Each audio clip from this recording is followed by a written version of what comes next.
welcome everyone. I am Chris Gore. It's Friday. So it's time to talk about all the movies opening in theaters, new television shows, lots going on, so much going on. Alan Ng is waiting in the wings. Eric Weber might join us today. We'll see. I just sent him the link. Join us, Eric. Join us. We'll talk about Ant-Man and the Wasp, Quantumania, plus your chat comments and questions. And yes, you guessed correctly. I am pre-coffee. I just got here. Let's get things started and let's get things going. Here we are. It's happening on a Friday. Get yourself a coffee. Look, you're going to need as much as I am. So much.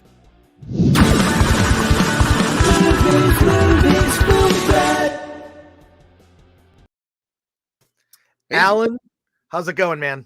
Good. I'm tired, but clearly not as tired as you. No, I was telling Alan, it's like, yeah, I woke up about 15 minutes ago and made coffee and rushed. And I realized it's freezing. Yeah. It's freezing. It's, we have, look, we don't complain about weather a lot in California, but it's when it gets like to 40 something. Yeah. Folks, it's 50 something here in Southern California. I like to wear jackets. I like to wear jackets a lot. So that weather is fine by me. Let's look at who's in the chat. Let's look at who's in the chat right now. And we'll see if Eric's going to join us. Jens Anderson of the Tari says, hail chat. Jamin D gives a kind of rock and roll. It's rock and roll, right? Devil horns. That's what you're saying? Yeah, rock on. Makes sense. Solomon Thornton, greetings. David Glenn, Kang Gang Bang, Scott Lang. Say that 5 times fast. I can't. I definitely can't. I need more caffeine. Goober says, hey guys, Goober's a member. Thank you. We did a member giveaway yesterday. I didn't even tell anyone about it. We're giving away a Blu-ray to a movie. And because I haven't had coffee, I just forget the name of the movie. So that one's on me, folks. Solomon, yeah. I like to do giveaways for members. So it's like whenever anyone offers us, hey, do you want to give away a bunch of Blu-rays? I'm like, yes. I know exactly the people who would like it. Solomon Thornton, if you're ready for Film Thread, give me a hell yeah. Hell yeah. Aaron Rosenfeld, let's hear it for socialism. Go Ants. I'm going to assume people saw the movie last night, because we're talking full spoilers once we get to Ant-Man.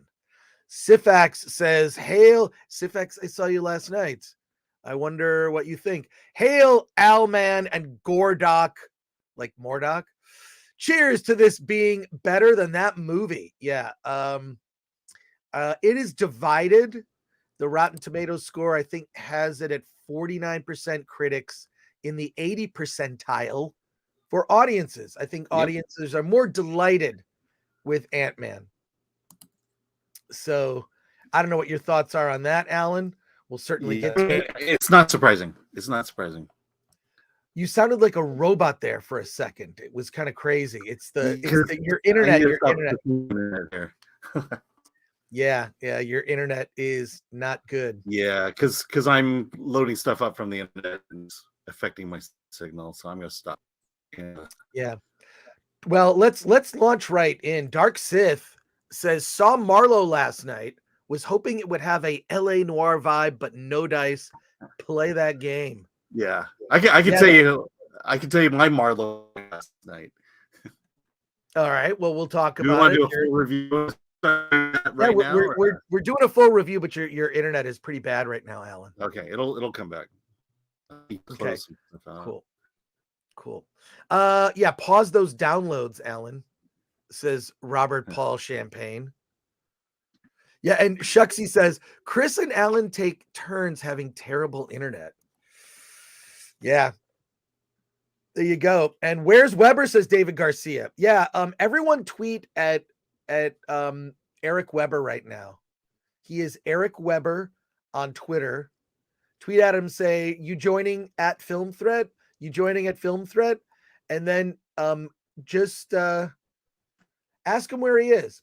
Fear the Turtle 21 for 10. Thank you for your super chat. Was at the Maryland basketball game last night as they beat number 3 Purdue. Awesome game. Crowd was amazing, and I'm still riding high. I'm in a good mood today for a change. Happy Friday, guys. Hail Film Threat. Well, hail to you. Hail to you. Am I better? No. I hear you perfectly. And here, let me go. Let me go on cam for the moment. Yeah. I don't know that that's helping. Actually, it's you keep having the Okay, like it just sort of turns into like a computer voice. Okay, I think it sounds right now. It goes in and out. Eric Weber called it the MCU's Flash Gordon and liked it, says Agent 57,000 DM. So there you go. Yeah, damn. Alan's internet be tripping. Lol, says Airsoft 123. I have a friend who's very into airsoft. Loves the airsoft. Yeah, Alan, the internet is it's wonky.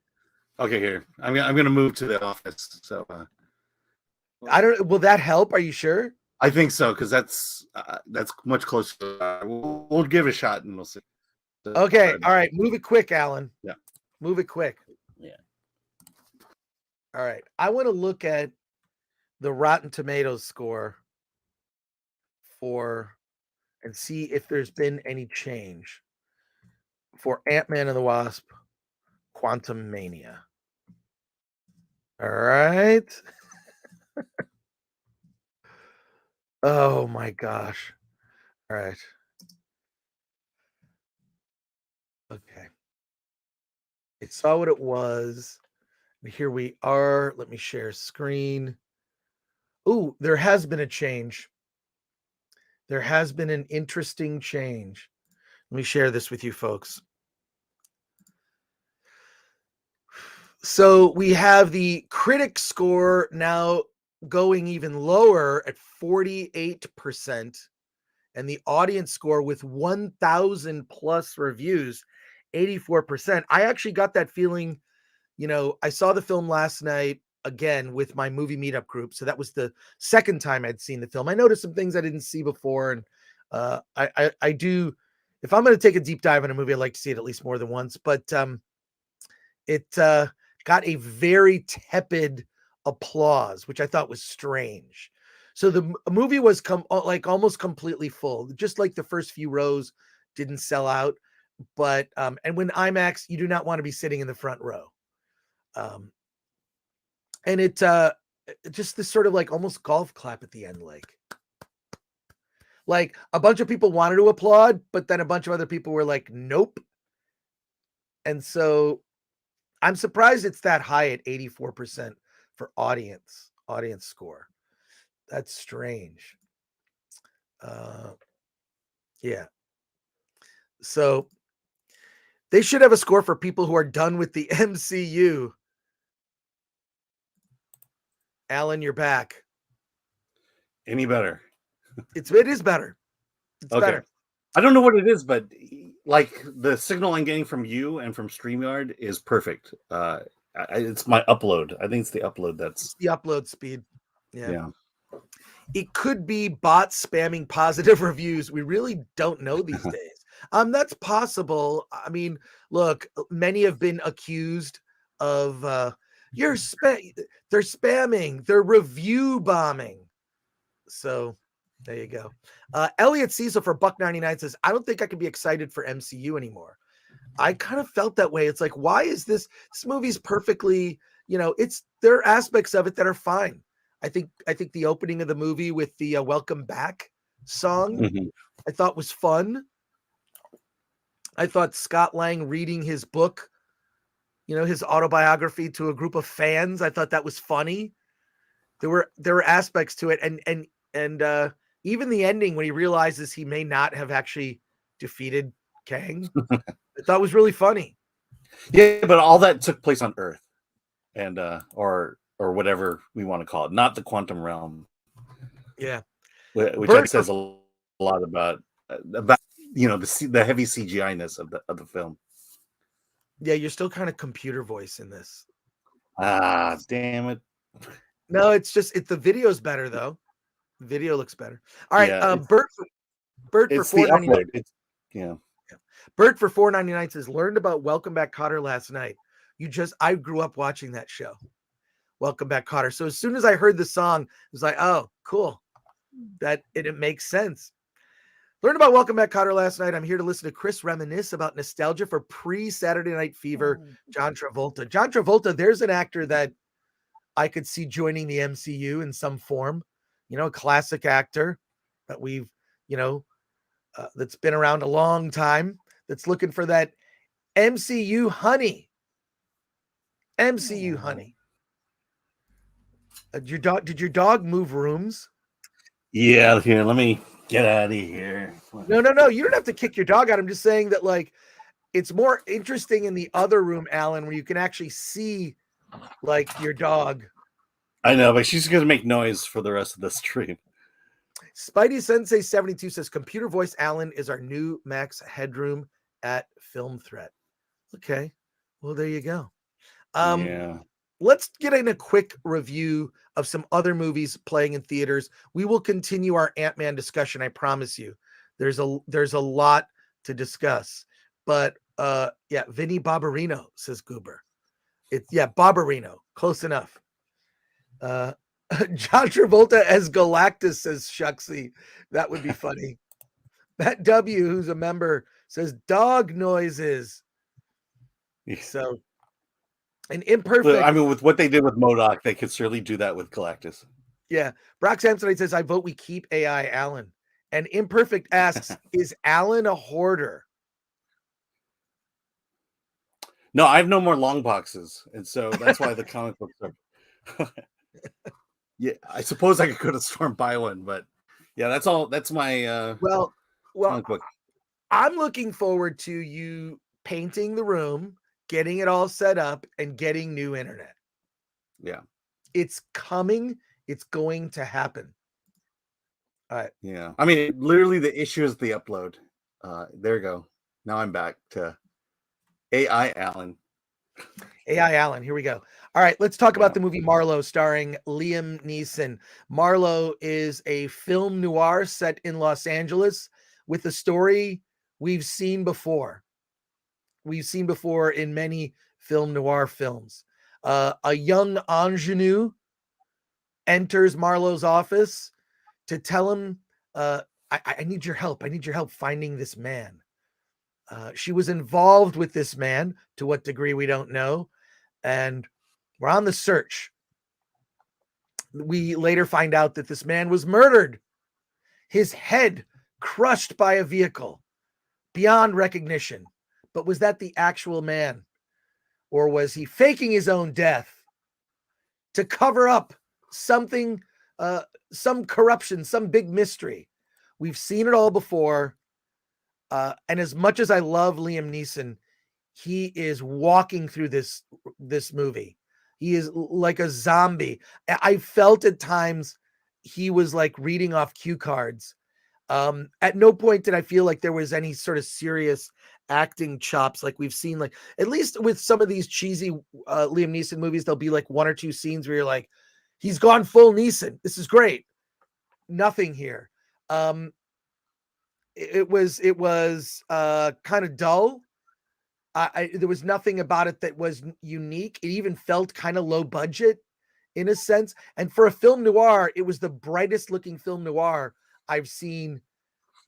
I think I might have ever seen. It's so bright. There's no film noir you always sort of associate with like darkness, right? Or at least like unique lighting, dark. The screen is actually dark at times, not the whole movie, but like there was nothing here. It just seemed like daylight. There was no effort put into the cinematography. If there was, there's such a you always know when someone is praising the cinematography. Sometimes that's kind of a backhanded compliment because it means they can't compliment anything else. The cinematography in this movie was bad, and for a movie that is aspiring to be a film noir, it was pretty disappointing. The audience that I was with was kind of disengaged. They just sort of sat there, and then the movie was over. I felt like this felt like a streaming movie to me. And I don't know. It's I believe the last time I checked Rotten Tomatoes, it was at 11%. And as far as I can tell, there were no critic screenings for this film. I mean, I just went to see it like everybody else. Alan, you saw Marlowe last night. What did you think? Yeah. Yeah. It was a mistake for me to see the late showing because I was extremely tired and I was fighting to stay awake. The people in front of me fell asleep and they were snoring. Yeah. You know, this reminds me of an episode of The Love Boat where you get all these celebrities to do, to tell this little story. That's what it felt like here because, Liam Neeson did no effort into becoming a character. And I think Alan Cummings was the only one who actually created a character in this movie. I was just not enamored by the story at all. And I think when you say it was dull, I think the biggest problem with it was the cinematography.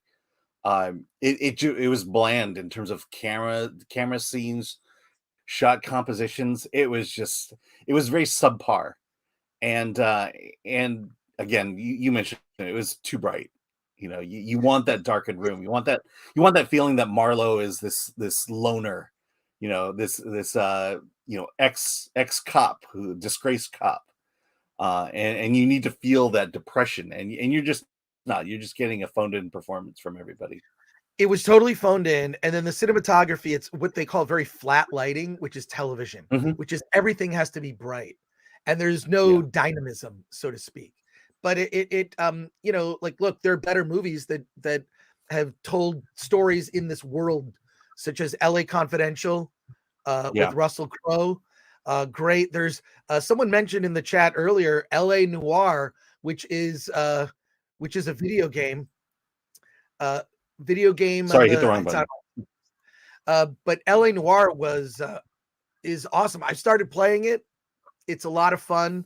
It's a lot of like in that world of intrigue, and there's secrets and betrayals. And we've seen movies like this before. This is an incredibly weak version of this story. So I cannot recommend Marlowe. It's a hard pass. The fact that you could hear the people snoring in your screening, Alan, I think that says a lot. Yeah. Well, I mean, it was also at one of those theaters with the recliners, and these recliners go all the way back. So you're literally in a horizontal position. So if you need a place to sleep, to get a nap, Marlowe is a great movie to see. Yeah. Let's go to your chat comments and questions, and we're going to talk to you about other movies that are out there. And we're going to get to Ant-Man. I'm waiting for we have special guests joining us to talk about Ant-Man. Jimmy Touchdown for 5. Picard season 3 sucked. So many logic flaws and so much disrespect for TNG and Star Trek universe in episode 1. Can't believe the number of shills hyping it up. Well, one, I have seen the first episode, and we'll talk about it later. I enjoyed it, but I'm not 100% sold. I enjoyed it. I have a few thoughts about it. I enjoyed it. We're going to talk about it later. I think my biggest takeaway is that it just feels like the old show. The music, I think, brought me back. I like seeing the old characters kind of act like themselves. Will Riker is the standout. Picard, Patrick Stewart as Picard, he just seems really old. Like sometimes it feels like he's struggling to talk. And I felt pretty bad. Like what? But I thought good first episode. It remains to be seen. I think it's 10 episodes total season. So I'm actually willing to give it, more time. Thank you for your super chat. Teague for 5. What is y'all's favorite our favorite Hanna-Barbera show? 2, Adult Swim show. For me, Adult Swim, it would be either Aqua Teen or Frisky Dingo. For Hanna-Barbera, it is Secret Squirrel. Ooh, that's a tough one. Hanna-Barbera one. How about Hanna-Barbera, the old Fantastic Four cartoon from the 60s? Am I allowed to pick that? I would also pick, was the Herculoids, or Johnny Quest? I believe the Herculoids were. Yeah, Herculoids. I'm not sure about Johnny Quest. That's sort of late 60s era Hanna-Barbera. Then when you got into 70s era Hanna-Barbera, it was very, I thought it was kind of weak. I thought as far as Adult Swim for me, Metalocalypse, 100%. I know people they want to say Venture Brothers. I get it, and Venture Brothers I have enjoyed, but Metalocalypse for me, just as characters, the music, the world, like everything, and those characters are just so bizarre. Murderface, I love Murderface. I'm not a TV person, so the only thing I've really seen on Adult Swim was Robot Chicken, and I was pretty loyal to that show. That's just my wheelhouse of comedy right there. And How's Your Father asks a very relevant question. Alan, thank you for highlighting that question. Is Philip Marlowe the character in the public domain? Alan, can you find out for us? Let me, Alan, as long as it doesn't affect the internet. Alan.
Alan, 10 seconds. Cut the blue wire, then cut the red wire, but only if the third wire is yellow. Alan, I know you can do it, Alan. Do it. Pull the flange. Hold on, Alan. Hold on. 69. Alan, 1 second. Perfect. Michael. What?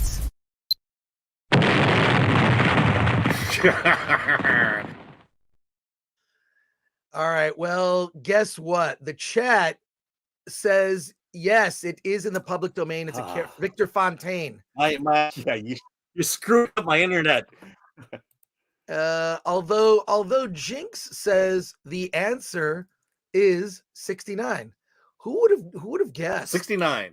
Yeah, that's the answer. But yeah, no, it's a character from the 1920s. It is in the public domain. So there you go. All right, thank you for that, Jinx. Appreciate it. All right. Let's talk about another movie before we get to Ant-Man. Another movie that I don't. Well, wait a sec. You also saw a movie called Keeping Secrets. Would you like to talk about that, Alan? Okay, I don't know if Alan's there. Hey, let me let my internet catch up. Okay, cool. All right, let's talk about about this movie. We're going to talk about this film, which I cannot wait to tell you about. All right. We're going to do this. Winnie the Pooh, Blood and Honey. Winnie the Pooh, the characters, Christopher Robin, Piglet, Eeyore. All of these beloved characters are now in the public domain. And some very ambitious filmmakers decided, you know what? We're going to make a Winnie the Pooh horror movie. And this movie, which I'm told was made for $60,000, a very inexpensive horror film. I mean, that's really cheap for a horror film. Was released to theaters for one day through Fathom Events. I was there at a packed screening. First of all, shocked how many people were at this screening.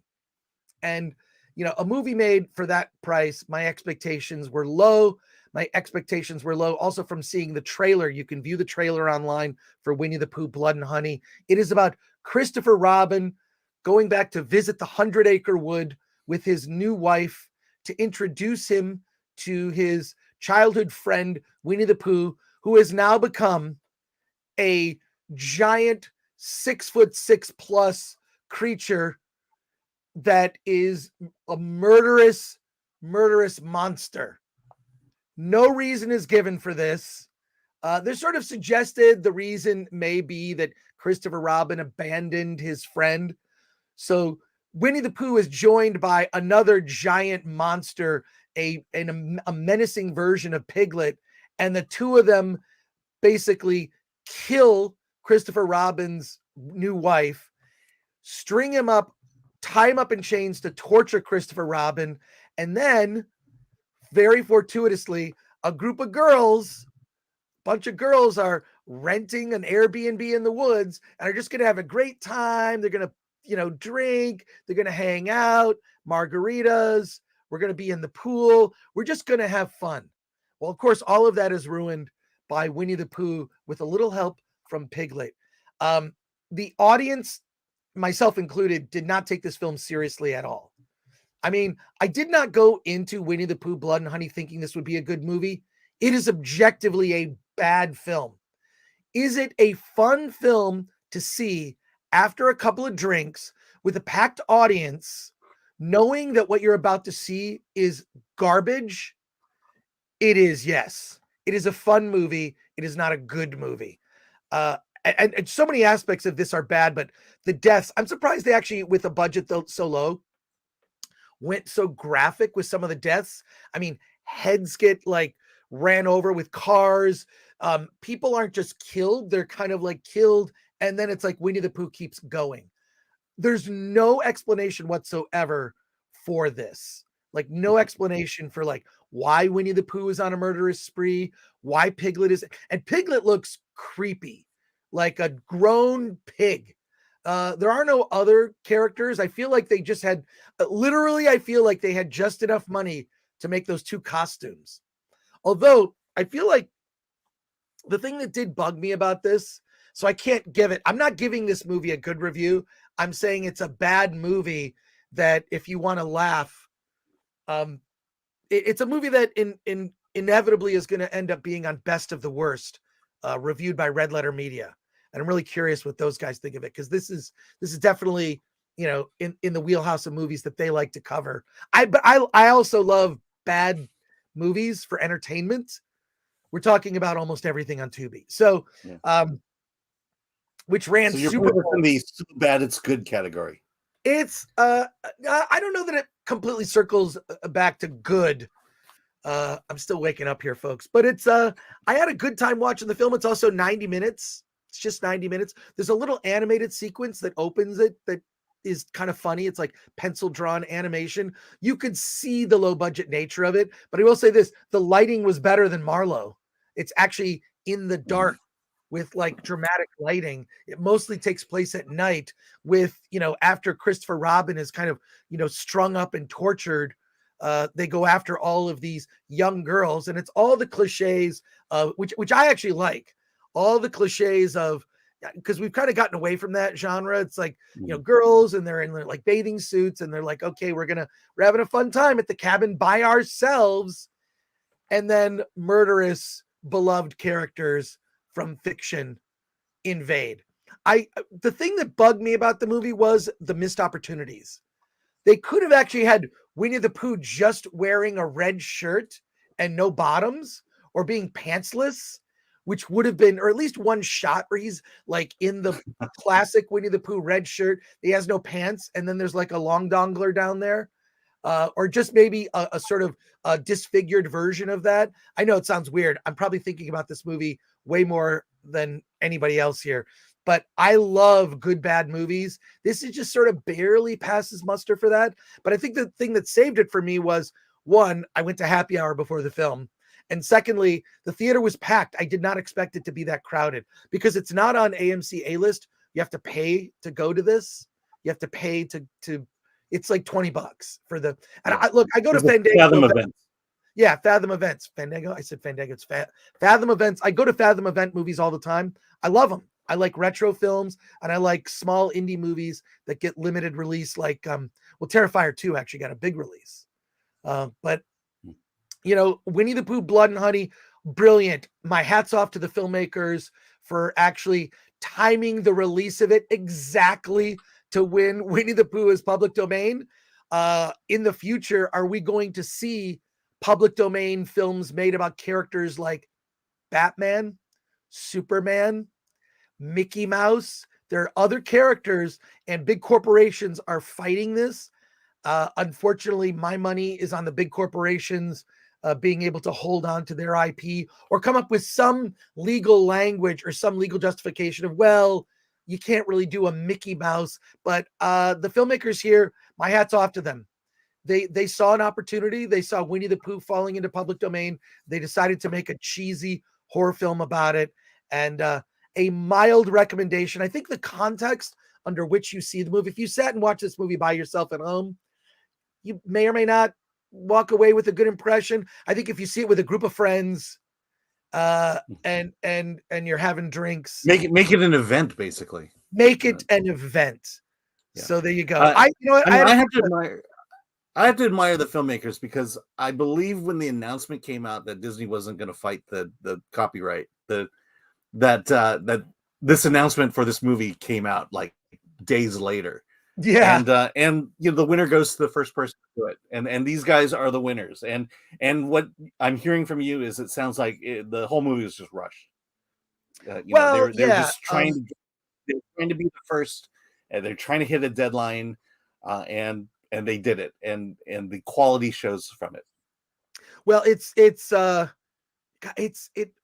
of just borderline so bad it's good. So, it's just borderline. So we'll see. I mean, look, I just think the novelty of it really made me curious. I will see anything. And that's sort of, we got to get a review of it on the Film Threat website, Alan. We really need to get a review of it up there. Yeah. Bobby Lapierre, who's one of my favorite. Is it on VOD now, or is it? I would assume so. Sorry, is it on VOD now, or? Okay. We'll figure it out. Okay, let's just ask the chat, because Alan's internet is so bad. Is Winnie the Pooh Blood and Honey, is it on VOD? Does anybody know? Is it on VOD? I think Let me see. Bobby Lapierre, who's one of my favorite of our writers at Film Threat. I have favorite writers on the Film Threat website. I do. And Bobby Lapierre reviews a lot of exploitation movies. He in particular loves them. But what's good is he thinks so deeply. Bobby Lapierre, we'll have to get him on the show one of these days. Yeah. Bobby thinks so deeply about exploitation movies. When he has justifications for why something works, why it doesn't work, I have profound respect for his opinion. So, but I want to see Winnie the Pooh Blood and Honey. What is the Rotten Tomatoes score? I'm going to look it up. It can't be high. I think someone posted it. Winnie the Pooh Blood and Honey, the Rotten Tomatoes score.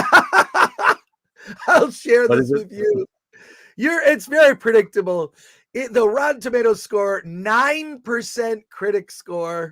I'll bet we could get it up to 11%. The audience score, 59% with 100 plus reviews. That makes sense to me. It's like, I would actually, I'd say 50%. It's a 5 out of 10. It's going to be bad. I mean, this trailer, oh my God, this trailer is just so, definitely look up the trailer.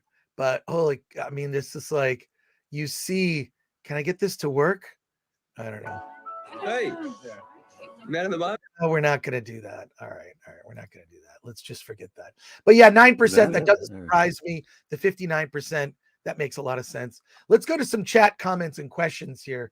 And Alan, more than anyone, I wanted to get your review of it because you're a Disney person.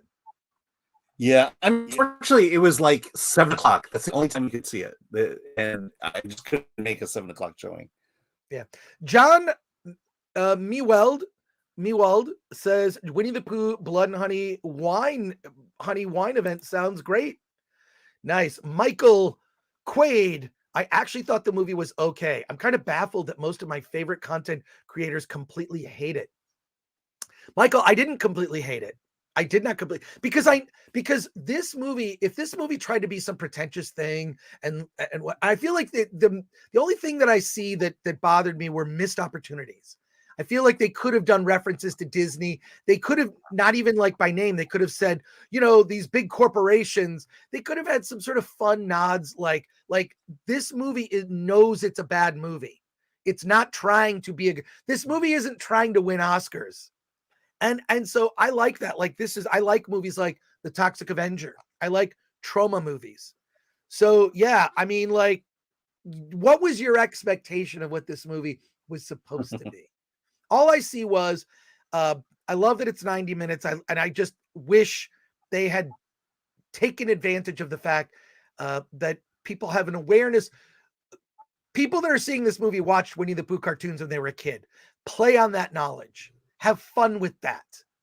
Make references to cartoons you watched as a kid. Make references to corporations that own you, right? And I'm not going to be owned. Come up with a legitimate reason for Winnie the Pooh and Piglet to go on a killing spree. What happened? And I don't think that the movie provided an explanation. In spite of all that, like, I can't judge a movie based on, well, I guess I can a little bit, based on what I really wanted it to be, but I wanted it to be better. It's a 5 out of 10, which I think is fair, but I also had a good time because the audience was into it. Like, every kill got cheers. Every kill was like, woo! The audience, like, basically a combination of laugh, applause, and people just recoiling. Marco Limbardo says the big corporations ruin the copyrighted characters all the time, so why shouldn't we be able to? I appreciate that comment. William Owens, red-shirted Winnie the Pooh isn't public domain yet. Disney still owns that version. He could have been pantsless. He could have been pantsless.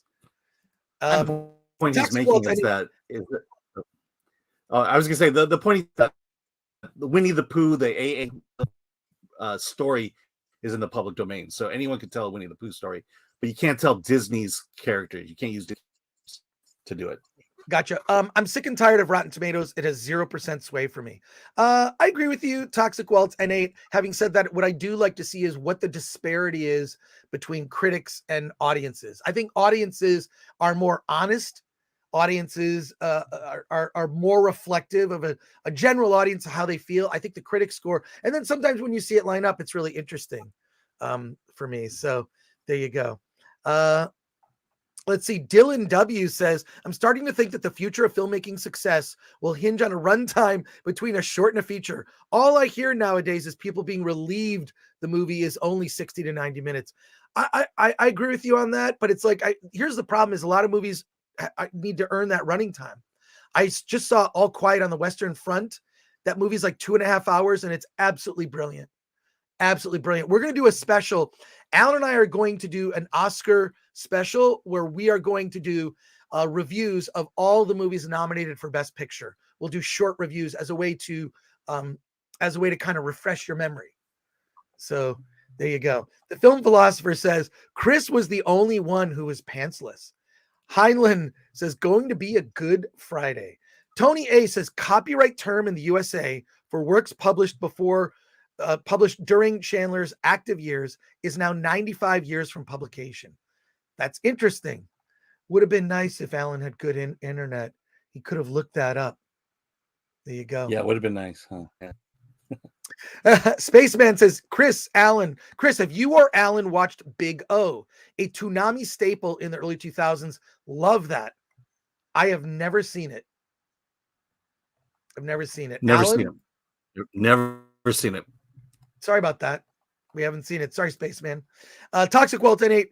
This ain't a trauma movie. It's a cheap attempt to make a quick buck. Well, yes, it's 100% a quick attempt to make a quick buck. It's just, I mean, the movie was made for $60,000. My understanding is, a friend of mine talked to the producer.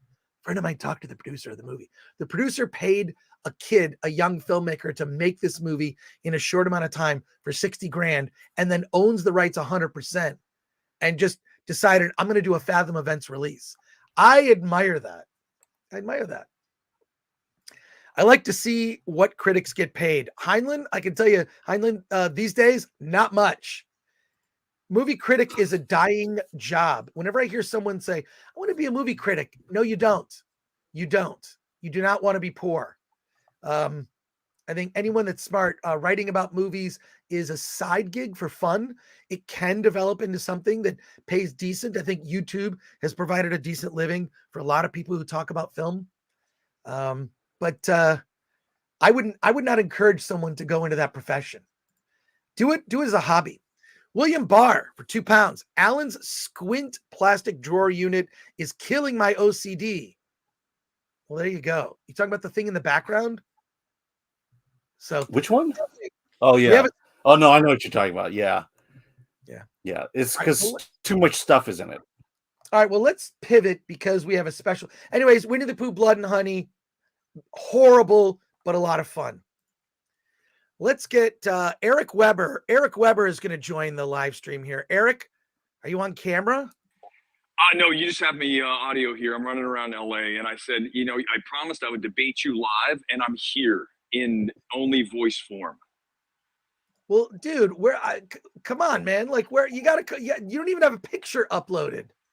Yeah. Well, just put me on. Just get rid of it. Make it two of you, and you can hear my voice, right? You can do that with StreamYard. We can hear you perfectly. Good. That's good. So put the weight down. Listen, we got to talk. Listen, we got to talk about Ant-Man. And the first thing I want to mention is this breaking news. This film did 17.5 million last night. Okay, that is more than Avatar 2. So those people out there saying this film is mid, this film's going to underperform, right off the bat, this morning, you look silly. This film is doing very well, and it also has the long weekend. I'm telling you, it's going to perform very well this weekend. All right. Well, okay. So we have like a real quick. What did you think of Winnie the Pooh, Blood and Honey? Because you actually were in the screening I was in. Same thing you said. It's not a good movie, and it's also not even interesting beyond like the novelty of it, right? When Pooh and Christopher Robin and the whole thing at the beginning, and then once that's over, it's Pooh as Jason Voorhees, and that wears thin really fast. And we've seen that so many times. The kills aren't that great. It's not going to be Terrifier 2. Remember with Terrifier 2, they did the same kind of thing. They released it small, and then people were like, oh my God, Terrifier 2. And it turned out to be this huge sensation. It's not going to happen with this film because it's just not that good, as I just heard you say before I jumped on here.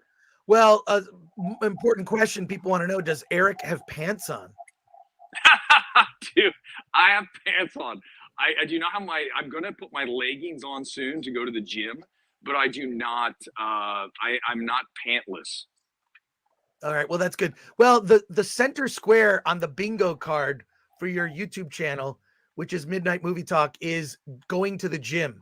That literally is the free space in the center because you mention it every stream. I'm sorry.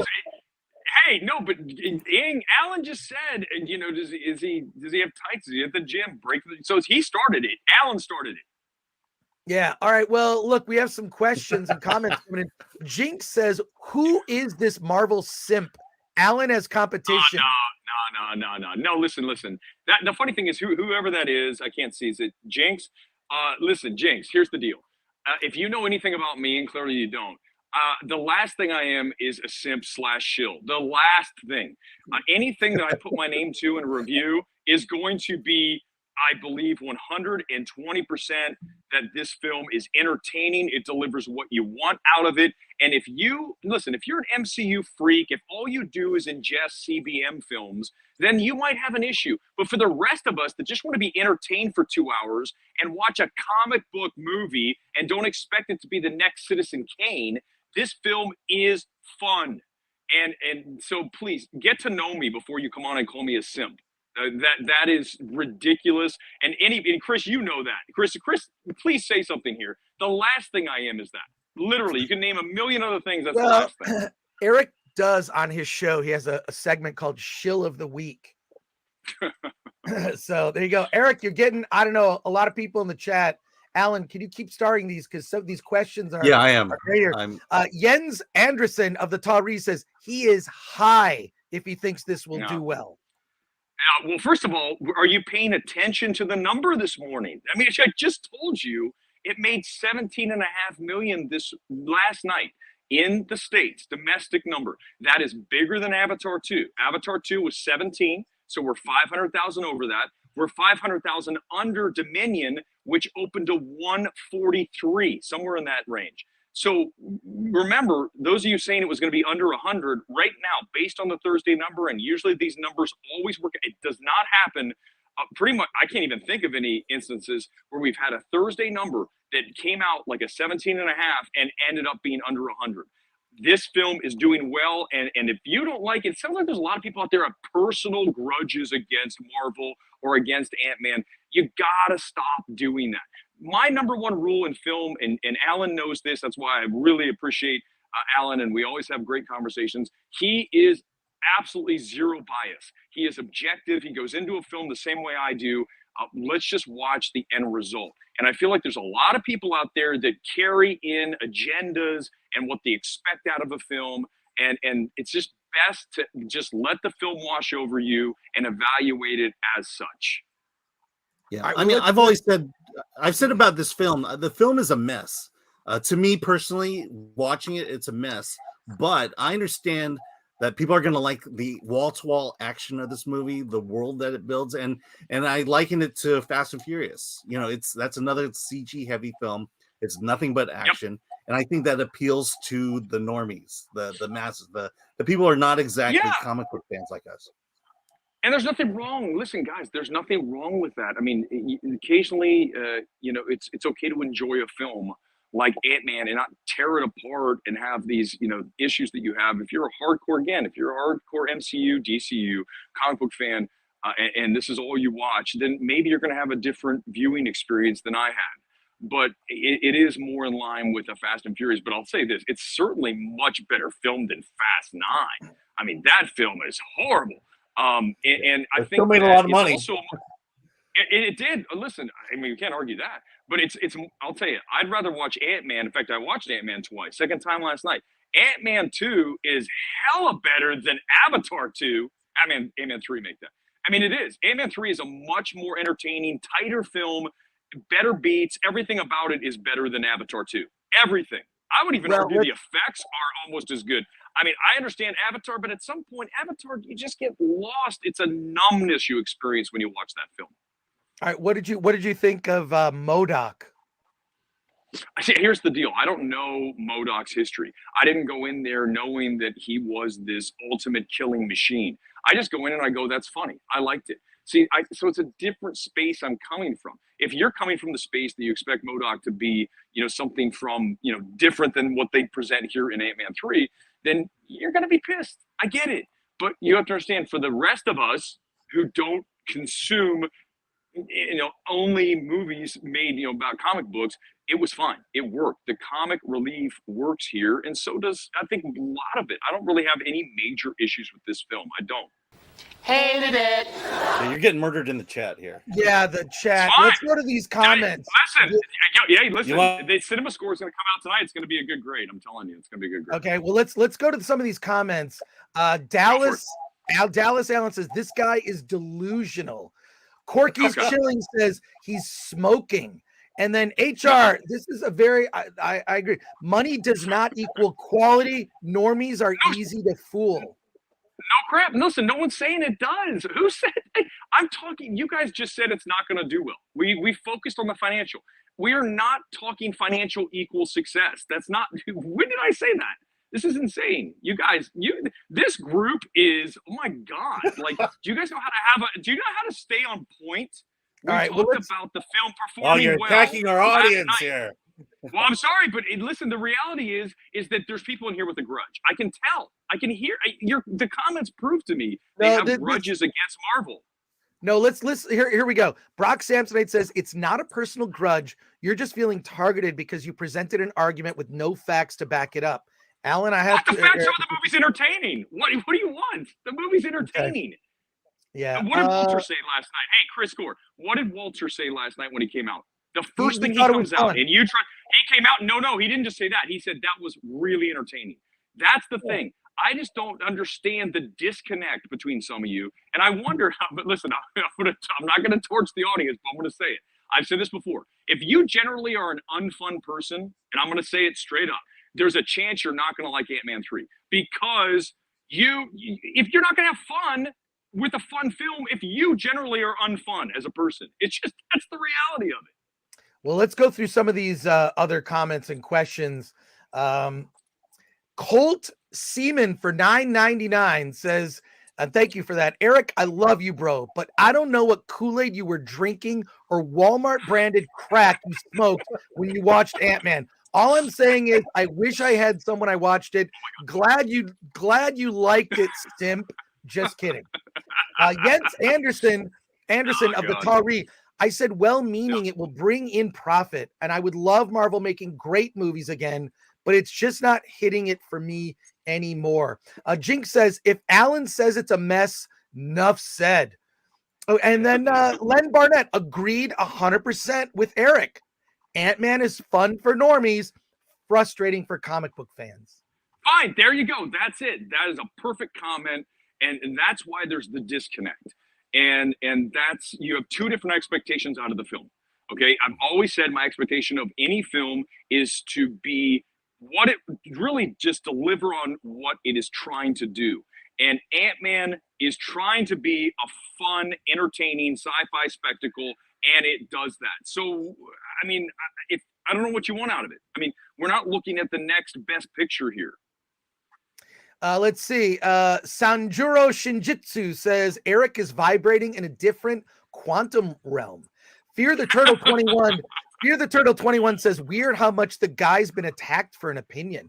I'm not. Look. We're not attacking Eric. We're disputing his conclusions, which is fine. I'm all about it because I'm strong in my opinion.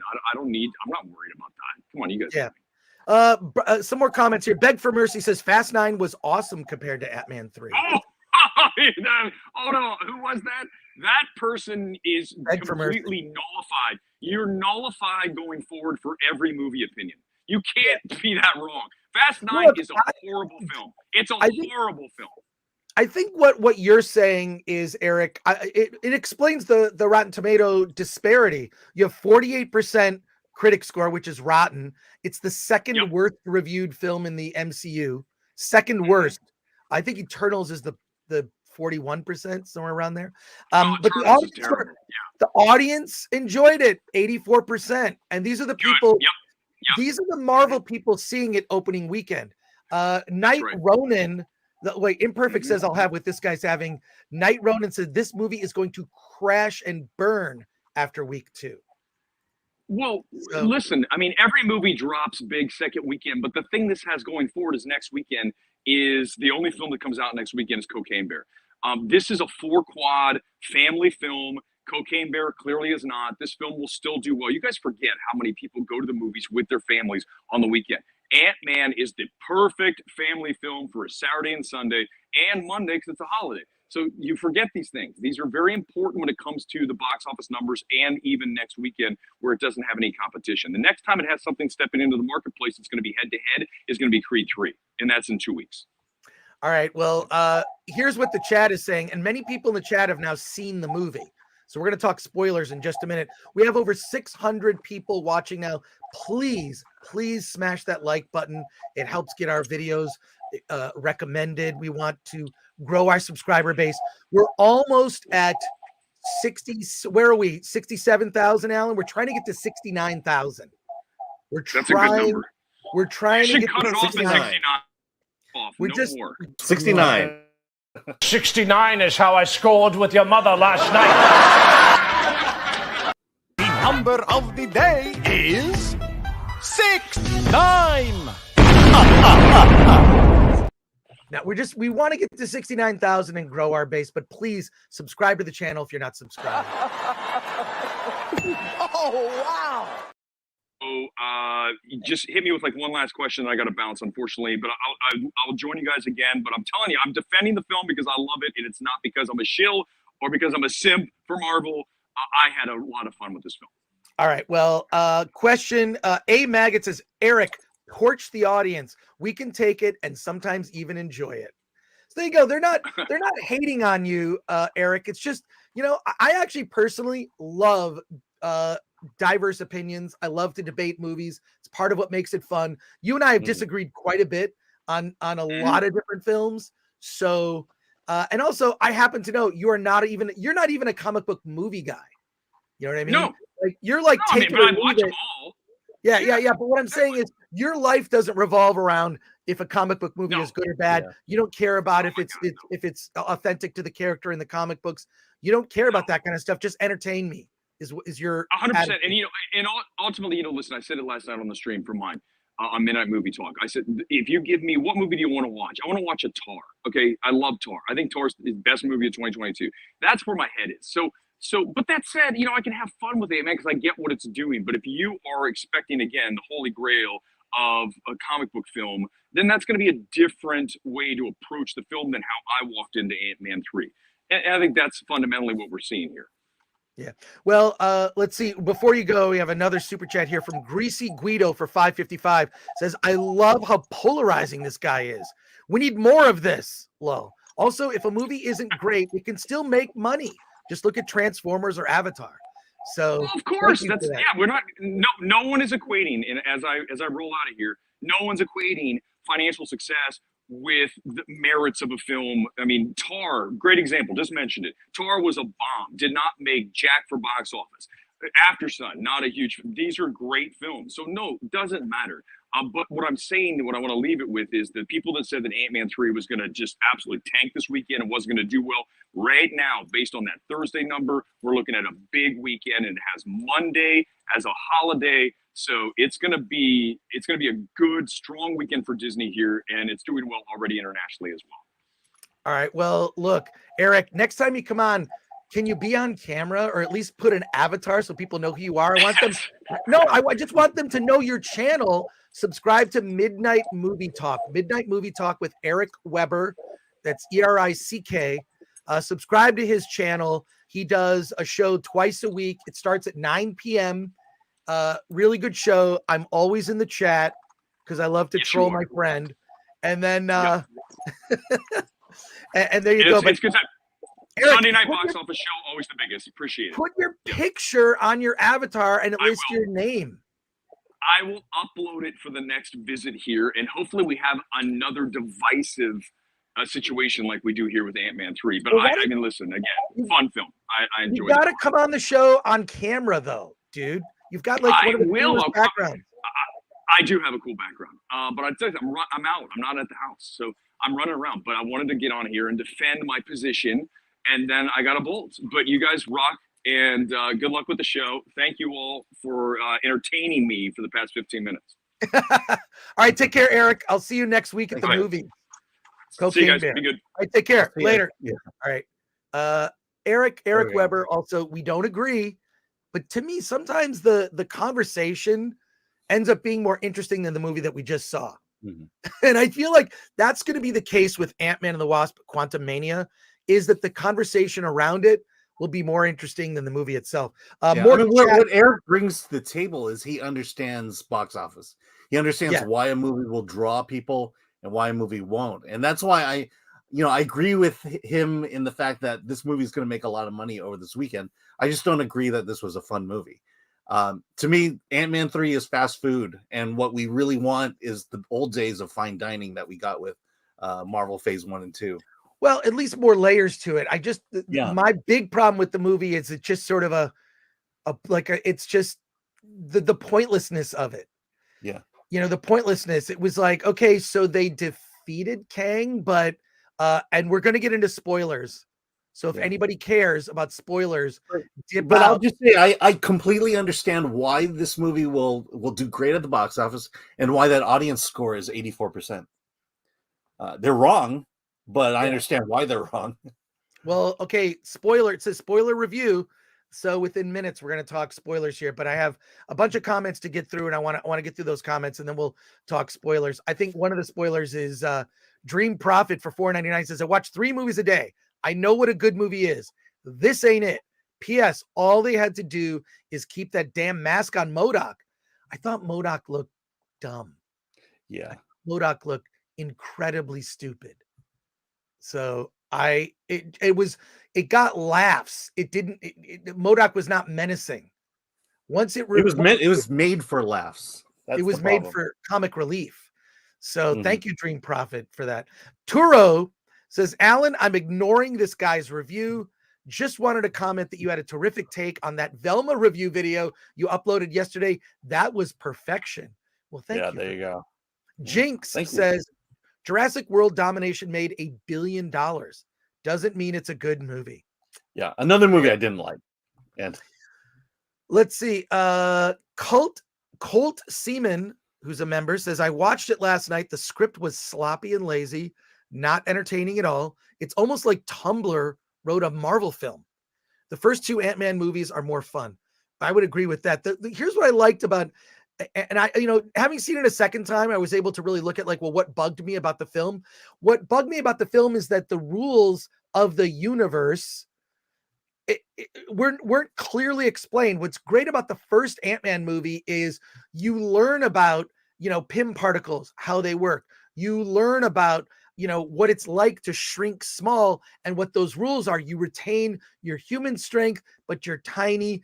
And I think what this movie needed at least a refresher of rules. Plus they were introducing all sorts of new concepts. What were the rules? Where did all the people come from that are in the quantum realm? Are they all just refugees that got stuck there?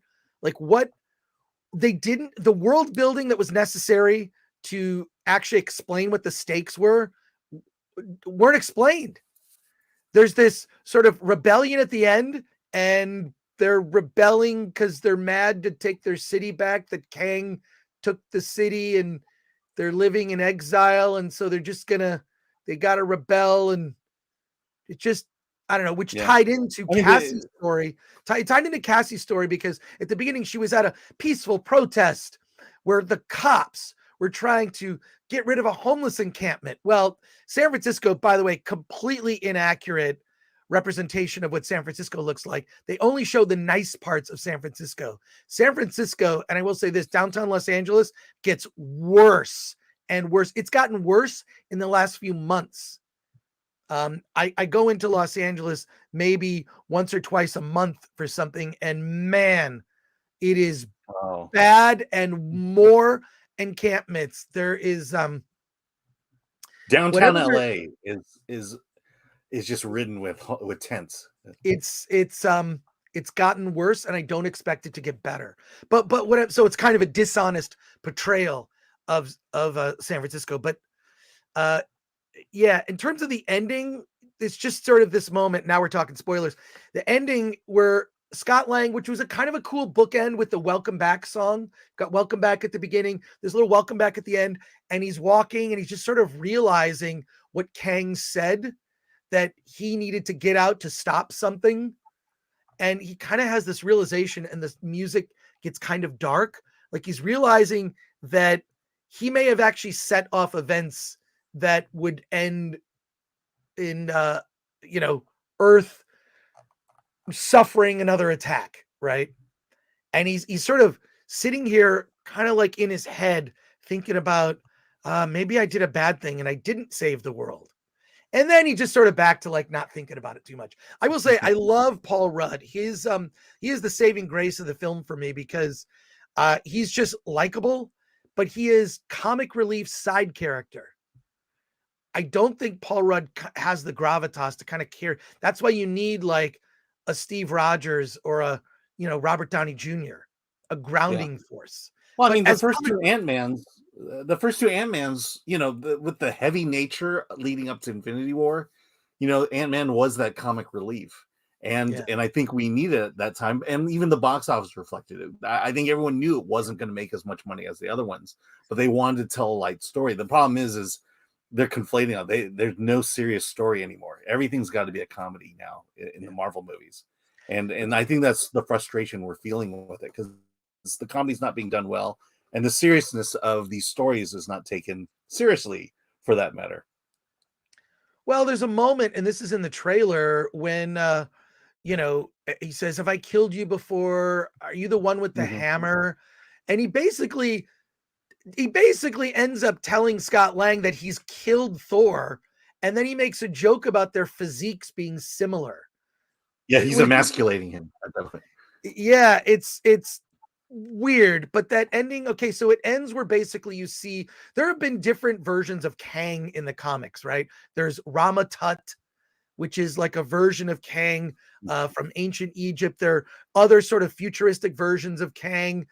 There's the sort of classic Kang that most people recognize in the sort of green and purple costume with the mask. You know, there's that version of Kang, which I think is the one that most people associate with Kang. Well, the movie ends with them calling all the Kangs into a stadium because the one that was exiled was now defeated, right? So we're gonna gather all the Kangs for what purpose? Who knows? But they're bringing all the Kangs together. And what was interesting was seeing not just different versions, like Jonathan Major in different outfits. There was like the classic comic book version of Kang where his face is kind of disfigured, like it's sort of a yellow face that's disfigured. So I didn't notice that before. There's just like, it's like this giant stadium filled with thousands of Kangs being brought to one place for purpose we don't know yet. And then, so that's the first story, or the first end credit scene. The second end credit scene is this presentation. It directly ties to Loki season 2, where you see Owen Wilson's character, you see Loki, and they're at some sort of old-timey presentation where some professor, which looks like Frederick Douglass, actually. They made Jonathan Majors Kang look like Frederick Douglass in a way. And he's I don't know. I couldn't read it. It goes by so quick. I know. And do you even remember what he said, or the nature of what he said? Talking about the nature of time. Talking about the nature of time. Which is what he did in the Loki series. And Exactly. that's my point. Is, you know, he needed to say something to get us excited about going into Loki at least. And he's just kind of iterating, you know, that we're going to be dealing with throughout the Kang dynasty. And I will be absolutely honest with you. I hated it in the comic books, and I'm hating it now. I'm not into these stories. I never have been, and you know, and I'm not seeing anything that's making me want to, making me excited about what's going to happen over the next several years. Well, there's an article that came out recently about things are going to change at Marvel, that they're going to be doing fewer projects. They're dialing back. It sounds like the Echo series, the Agatha series, and the Riri Williams series are all on indefinite hold, which is basically a way that to say that they're canceled. Yeah, there are only two small this year, Loki and Secret Invasion. Yeah, so Loki and Secret Invasion are the only two series.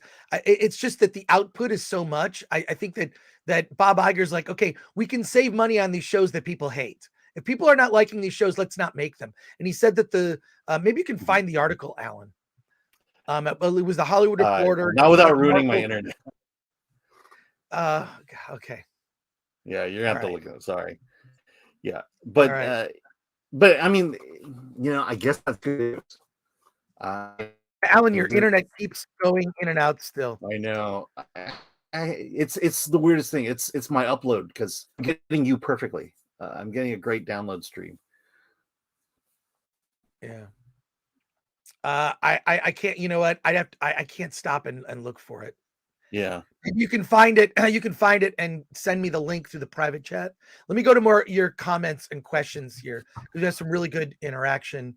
People, really good comments. Dream Profit for $1.99. People weren't worried about spoilers for Avatar 2. Well, we spoiled the movie. We've spoiled the 2 end credit scenes. So yeah, I don't think anybody cares. Mario Ruiz says, hey, this group plays top dollar to hear your madness. I think that was a comment directed at Eric Weber. Savage 75, spoken like a true non-comic book fan. Again, more comments for Eric. Jens Anderson of the Tall sorry, don't want to make you feel bad, but it ain't for me. That's perfectly fine comment. And also, I don't have a problem with anything that Eric said. Sometimes if I want to get like a normal person's opinion about something, I go to Eric. Eric is just a general audience movie fan. And I respect that type of movie fan. That's fine. My job is to tell you, sort of point out things that you may not have noticed that I thought were terrible. So that's kind of partially my job. And also partially my purpose is to make you aware of movies like Winnie the Pooh, Blood and Honey, which is terrible but entertaining, or a movie like Marlowe, which is just terrible. Ratzel says, heresy, RRR is the best. CD Stein 69, is the reception of this Ant-Man one of the reasons that now the Marvels just got pushed back to November from July? Wait, did it? Is that new? That's new information. Oh, did it? Breaking news. Can you look it up? Let's bring up the I'll article. look it up. The Marvels got pushed back to November. It's wow. That is not a sign of confidence. First of all, I'm not surprised because of how Alan described it. Jinx, Alan, you got a shout out from Angry Joe for your Ant-Man 3 review on Film Threat. Oh, that's great. That's great. Let's bring up Alan's review. Brock Samsonite, the Marvel TV show should not be crossing over with the movies. It's not working. The TV shows should be Marvel's Elseworlds, the TV shows should be Marvel's Elseworlds, but the TV shows have ruined the quality of the movies. I would agree with that. I would agree. Let's bring up. Okay. So, regarding the Marvels, Marvels have been pushed back to November 10th. Wow. And it's early Like November, not Thanksgiving. Yeah. Wow. Yeah. Wow. I think Disney wants to free up the July 4th weekend for something that will make money. Okay. Wait. All right. So here's the front page of Films right now. What's this movie, Diverge? It's a post-apocalyptic movie.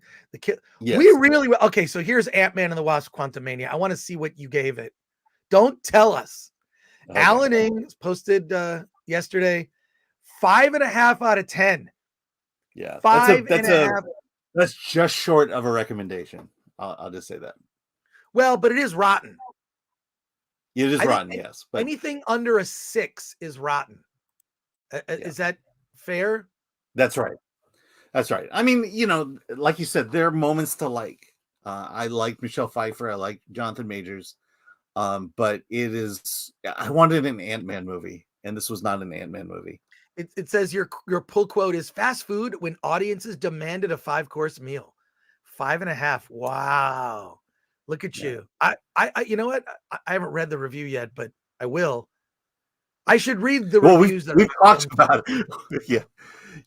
The review just says everything that we've talked about here. Yeah, exactly. But still read it anyways. Still read Alan's review. Yeah. I'm going to post it. I'm going to post it in the comments. I'm going to do that. In fact, Why? Because I can do that. Yeah. In fact, while you're at it, click the ads that are. Yeah, click on the ads and support us. Let's go. God, we have so many good comments here. Let me get to these. Okay.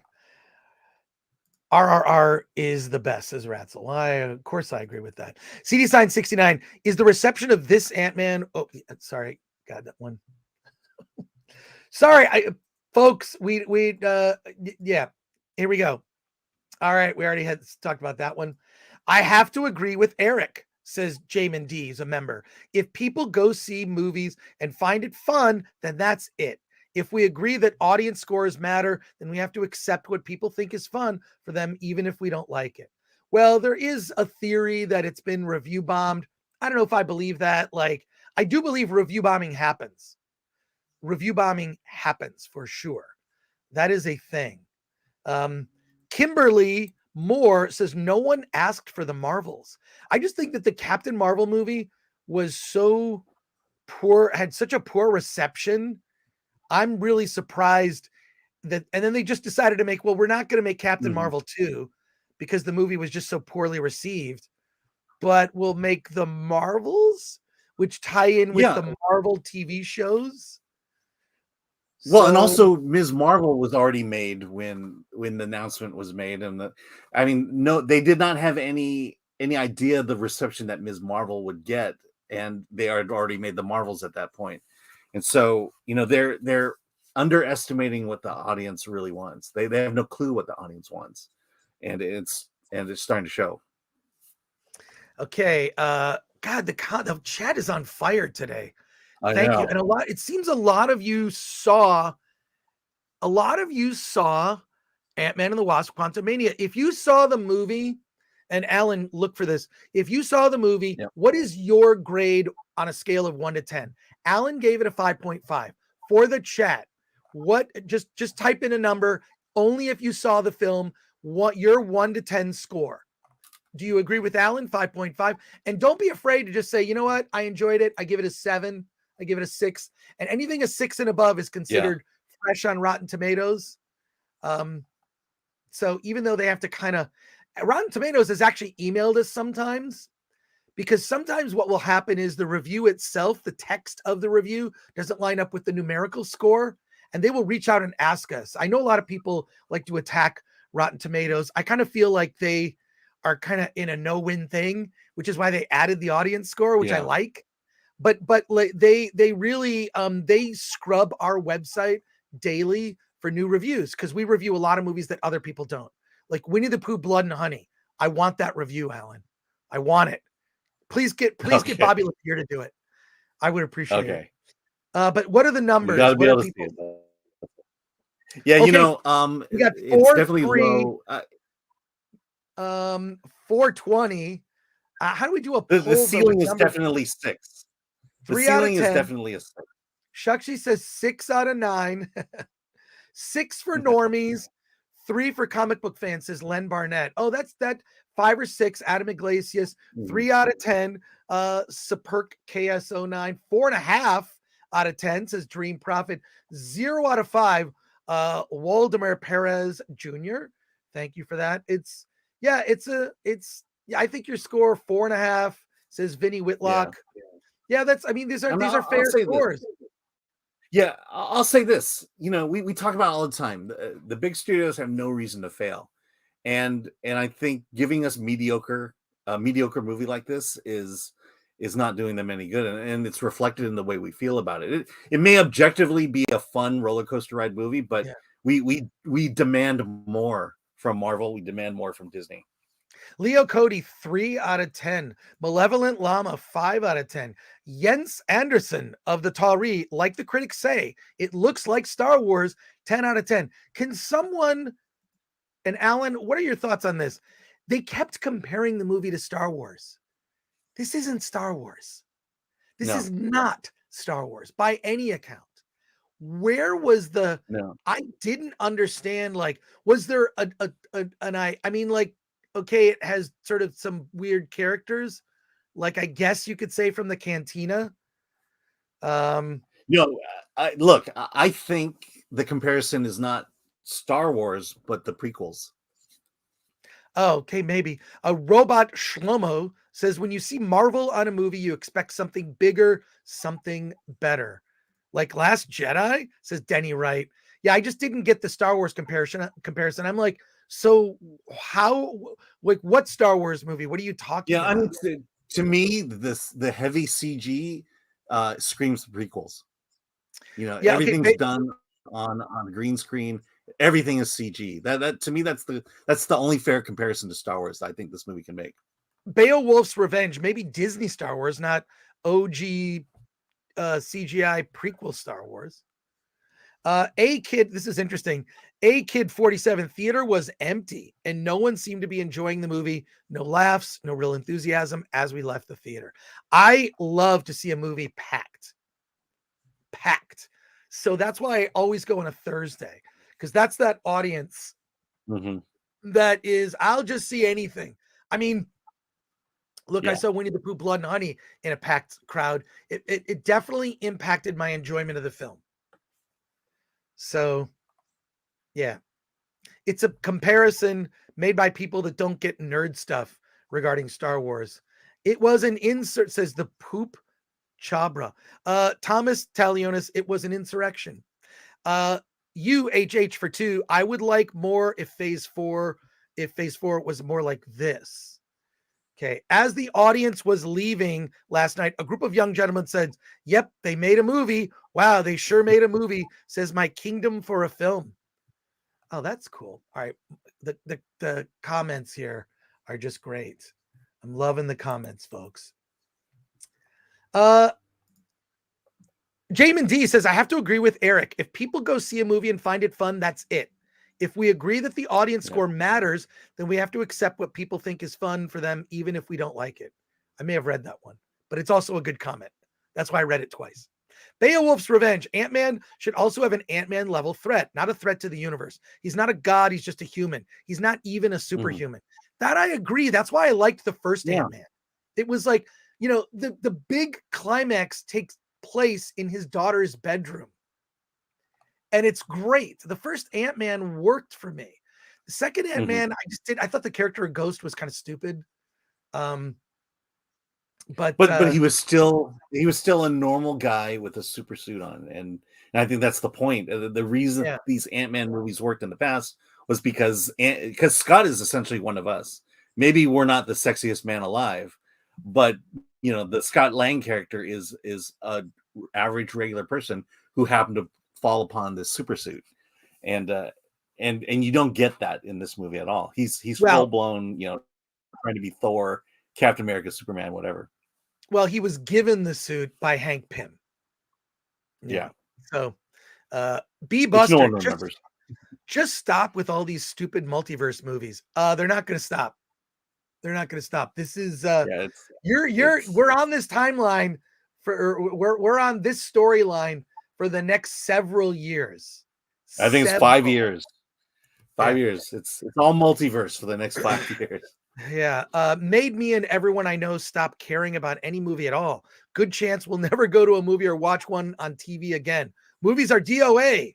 Boy, that's a little black pill there. That's a little I wouldn't go that far. Yeah, and I'll say it again. This storyline is why I quit reading Marvel comics. Oh, really?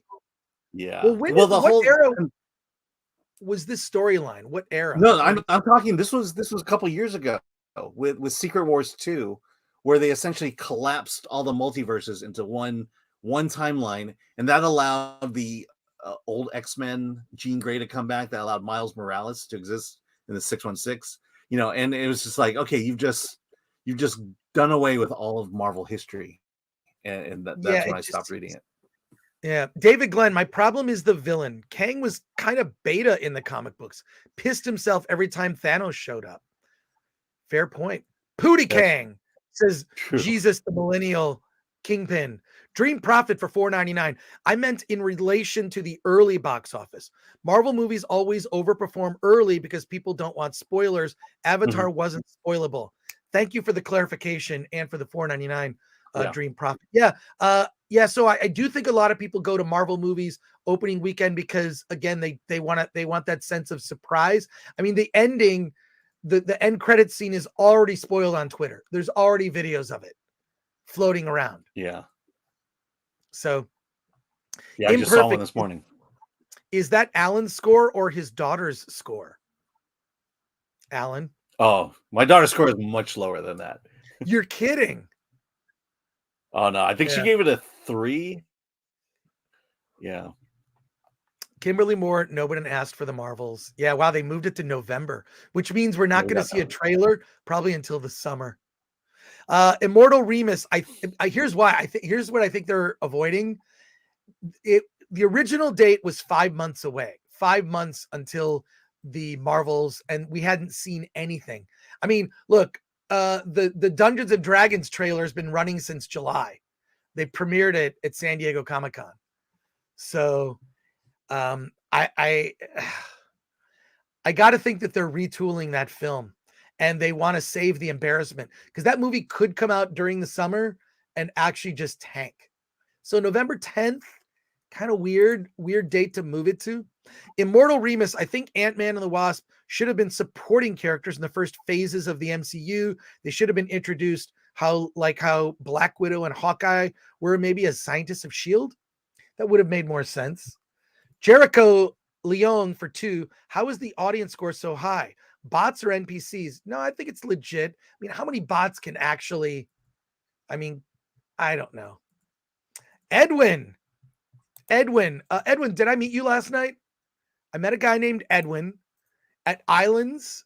Wasn't happy hour. We closed Islands. We went to Did he look like that? That's a cartoon avatar. Maybe a little. I don't know. But I met a guy named Edwin who's very kind. He came up to me and said he watched the channel. I don't want to say anything about him because I don't want to out. He says he works in the industry, but I don't want to say anything more because he has a cartoon avatar. It might not be the same Edwin, but Edwin, thank you all the same for your comment. Jonathan Majors is the luckiest actor. He got to perform different character mentalities with Kang and the upcoming Kang Dynasty. His acting chops were exercised to the fullest. We definitely, what's interesting about it is he's playing different versions of a character. That's an interesting concept. My kingdom for a film. I agree with you, Alan. The studio should have no excuses left for poor storytelling. Yeah, for sure. Aaron Rosenfeld, I give these reviews a better score than the movie. Portland 182, it looks like Star Wars, a ton of green screen and cheap CGI. Yeah. See, that's what I'm saying. Yeah, fair point. Fear the Turtle 21. I'm confused. I haven't seen the movie, but I don't get how people are comparing it to Star Wars. Like, what parts of the movie are they even using it as the comparison? We were just talking about that. Like, I don't understand why they're comparing it to Star Wars. Like, I don't see the comparison. I mean, you could say like certain, I guess, not even the ships. I thought the ships were original design. Seemed original. It doesn't have the, I don't know if there's anything story-wise that's kind of lifted from Star Wars. I'm just trying to understand that comment. And I mean, the whole quantum realm is basically Mos Eisley. Yeah. UHH for 2. I would, okay, yeah. Thomas Talionis, I live in downtown Los Angeles. It's a war zone. Yeah, Dante lives in that area. He says it's like LA from back in the day. Yeah. It's approaching just as bad it was in the when I was living in LA. Matt W says, who's a member, small female Alan is better than Alan. She is not, but love her anyways. Imperfect says Alan's daughter is based. Ridley Cinema. Scott Lang was stuck in the quantum realm during the 5 years after the blip. Time works different in the quantum realm, but even if he was only there for 5 hours, how did he not run across the natives? That makes sense. Like he was there for 5 years. Like, so he was there. Like, would he have learned anything? It's weird that they brought up, Janet Van Dyne's time in the quantum realm. Scott Lang was there. So what did he learn? What did he learn? And why did Janet Van Dyne wait all this time to tell the story where she feels kind of responsible for Kang being uplifted into power in the quantum realm? She's kind of responsible for that. So she's racked with guilt. Okay, so regarding this specific comment, I believe in Endgame, it was explained that he wasn't in the realm that long. That 5 years to us was mere minutes to him. So, but again, so how? Why is that different for Scott and not different for Janet? Well, it's like with Paul Rudd. It certainly explains why he doesn't age much. He just doesn't age much. That's true. Mike MC Wong, congratulations on your recent nuptials. Mike MC Wong was married on Valentine's Day, February 14th. Congrats to you. I actually saw the pictures on the news. They were on the news. I saw photos from that. So Mike, congratulations to you and your lovely wife. Secret Wars 2 was about Beyonder visiting Earth. You were talking about Secret Wars 4, technically. Alan? Yes. It is That's correct.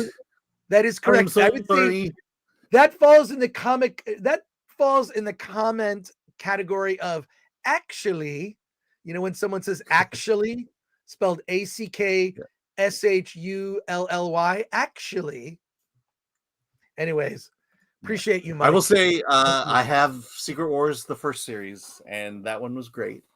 Introduced the Black Spider-Man suit, and brought the She-Hulk to the Fantastic Four. I loved She-Hulk and the Fantastic Four. I always thought that was fun. I miss fun She-Hulk. Yeah, fun, and she doesn't mind being a little sexy, and I don't know. Instead of what Disney Plus gave us. Fear of the Turtle 21. I thought No Way Home was a fun intro to the multiverse, and the new Miles Morales looks like it'll be a lot of fun, but Marvel has otherwise wasted the multiverse since No Way Home. Yeah. Hey, by the way, there's a comedy symposium at USC next week, and there's going to be a whole panel on She-Hulk. You're kidding. At this comedy symposium. Is it open to the public? I believe it is, but I know space is limited. I'm trying to see if I can make my schedule work to at least. Oh, dude, you gotta get clips one. from that. Garfield's Bizarre Adventure for 5. Marvel needs to seriously tone down the humor. When Thanos killed Loki in Infinity War, Thor didn't start cracking jokes. It undermines the stakes. So 100%. This is what I'm saying. When Scott Lang learns that, Kang may have murdered Thor, he uses it as an opportunity to make a joke rather than sort of sit with the fact that he may have killed his friend. Like it's in one of the trailers or one of the there's a clip on YouTube of it. Well, I mentioned it, but that scene, they showed us that scene at D23, and it was dark in tone. Kang was really giving it to Scott, kind of slapping the smile off his face. And then when that scene appeared in the movie, midway through, what do? They threw in MODOK as comic relief in that scene. And I'm like, wow, you just, to this comment's point, you undermined the scene, and that needed this depth, the seriousness to it. And I don't think they could have pulled it. They didn't want to pull it off for some reason. And I don't understand why. Well, Garfield, the whole thing is that's an important point that Garfield's Bizarre Adventure makes, because the stakes are the point. Like if we're not engaged as an audience, excuse me, in the stakes, why would we care? Why would we care? So it matters. It matters. It felt like after a while, like it just didn't, sure. Okay. The stakes it just didn't feel like it was, I don't know. It just felt like this didn't matter, because we all know Kang is coming back anyways, because they've announced other movies where Kang is coming back. JNNX says that's because Jim Shooter is a competent creator. Laura Buckles says Ant-Man's not even super smart. He's a former criminal, and not even a good one of those, but he has a good heart. That's his appeal. Yeah. Yeah. And you just miss it there. And I think a lot of it has to do with the fact that they're in this fantasy made up world of the quantum realm versus on Earth where his good heart can truly be put to the test. And we don't get that here. Justin, and that's why it's not an Ant-Man movie. Yeah. Justin Hood, make Marvel watchable again. I think part of the problem is that most of these movies now, excuse me, just a minute. It seems like every Marvel movie is just Marvel movie, meaning it's like, this is just the continuation of the Marvel universe. We're going to bring in a lot of side characters. I was surprised that there wasn't a cameo from anyone else, any other Avengers, any other heroes. There was nothing. There wasn't, meaning it was pretty much just the Ant family stuck within that. So there you go. Ridley Cinema says Bill Murray seemed like he was just there for the Marvel money. I feel like they marketed Murray as a bigger role than he turned out to be. He has a scene where it's implied that he had a relationship with Janet Van Dyne. She had needs, so to speak. So it's weird. Like Janet Van Dyne and Hank Pym were separated for 30 years and they both banged other people, is basically what comes out. And you see Wasp like just going like, oh, I don't need to know this. It was so weird. And then Bill Murray's character ends up, he's not even that funny. He's, kind of a jerk. Although there's this one thing that pays off where he eats this little tiny cute creature that's in a drink. And then that creature is made super large and starts killing people. One of the other ones, that was about to be eaten. By the way, Flaccid Phoenix has just joined us. He's going to be helping Maybe he's moderate. helping with the chat. Yeah, thank you, Flaccid. We appreciate that. And always good to Flaccid Phoenix here. His channel has blown up. He's been monetized and demonetized. Flaccid Phoenix is everyone smash that like button and subscribe to Flaccid Phoenix's channel. More comments here. Dream Profit for $4.99. MODOK, I think, was the first time a named character's death was played for laughs. Did anybody find this off-putting? Great show today. Keep it up. Yeah, I thought it was kind of, it was just like people were laughing because it was just ridiculous. I mean, he looked stupid. He looked ridiculous. You know what he looked like? You know what he looked like? I'm just going to straight up. He looked like Steve Oderkirk's Thumb movies. That's literally what he looked like. I mean, it's you know what I'm talking about, Alan? Those like those like Thumb Wars and Thumbtanic. Yeah. It's sort of like, welcome everyone. Let's get out of here. It looks like that. That's what MODOK looked like, or maybe more like this. Welcome everyone. I am Chris Gore from Film Press. What? You didn't play the whole thing? Yeah, those are weird. Welcome everyone. I am Chris Gore from Film Press. Let's get out of here. All right. Leo Cody made that video for us. It's but it's true. They kind of crunched his face, and it's the same actor who played Yellow Jacket in the first Ant-Man movie. What's his name? Yeah. Corey Stoll. Corey I Stoll. really like him as an actor. Yeah. Oh, his in Billions, he's great. Yeah, he's so good. They wasted a great character. I think Dante was making that point. Bill T says, I need Thumb Threat. Toys suck. MODOK looks like Humpty Dumpty. Snakes and Funerals that's it. Yeah, Humpty Dumpty. Snakes and Funerals became a YouTube member. Hercules Hernandez. Bale tried to do his best. Marvel ruined. And now Majors tried his best also, but Marvel ruined it again. And especially that Halloween costume party post scene. Lol. Yeah, that scene just got kind of ridiculous. It was like, okay. And also like, I'm sort of focused on like, well, who are these different Kangs from? Because clearly they based it on like different versions of Kang from the comics. They were all like, including the one I noticed was sort of the original Kang from the comics, which doesn't look like Jonathan Majors, by the way. It looks like a person with a disfigured face. So, let's see. Bert for $1.99. Anyone else count to 7 in real time during Ant-Man? No, I don't know. I don't understand the comment, Bert. I'm sorry. But appreciate the $1.99. 7 in real time during Ant-Man. Like count to 7 like you're frustrated. Maybe? Is that a callback to something? Oh, okay. I don't know.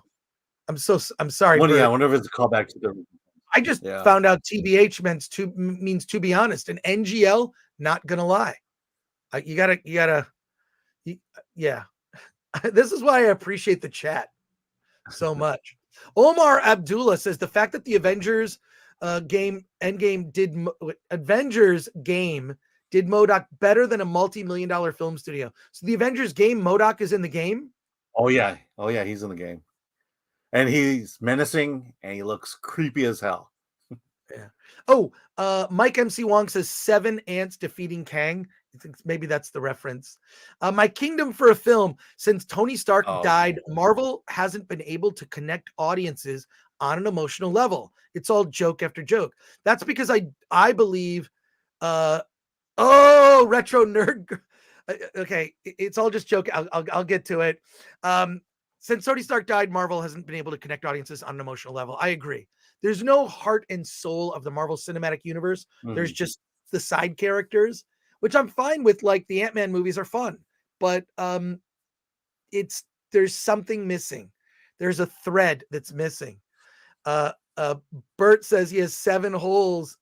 Yeah, the thing that character is Zeb, Retro Nerd Girl, 7 holes. Mike MC Wong, 7 holes. Yeah.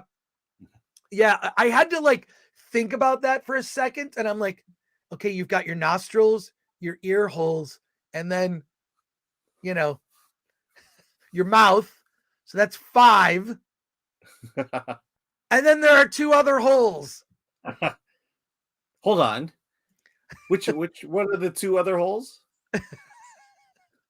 Tell me. I literally, I'm in the movie theater and that joke is just like, it's so stupid. And then I'm like, because Scott Lang even does like okay, I'm going to think about this. And yeah, he has 7 holes. And I quite like that character who could read minds. That actor, what's his name? Alan, you got to figure out that. Hold on. I actually really like him. I thought his character where he reads minds, I thought that was well played, Yeah, and a little differently than other mind reading jokes. Although the jokes are semi the same. Yeah. But I like how he basically looked on being able to read minds as a burden because people are disgusting.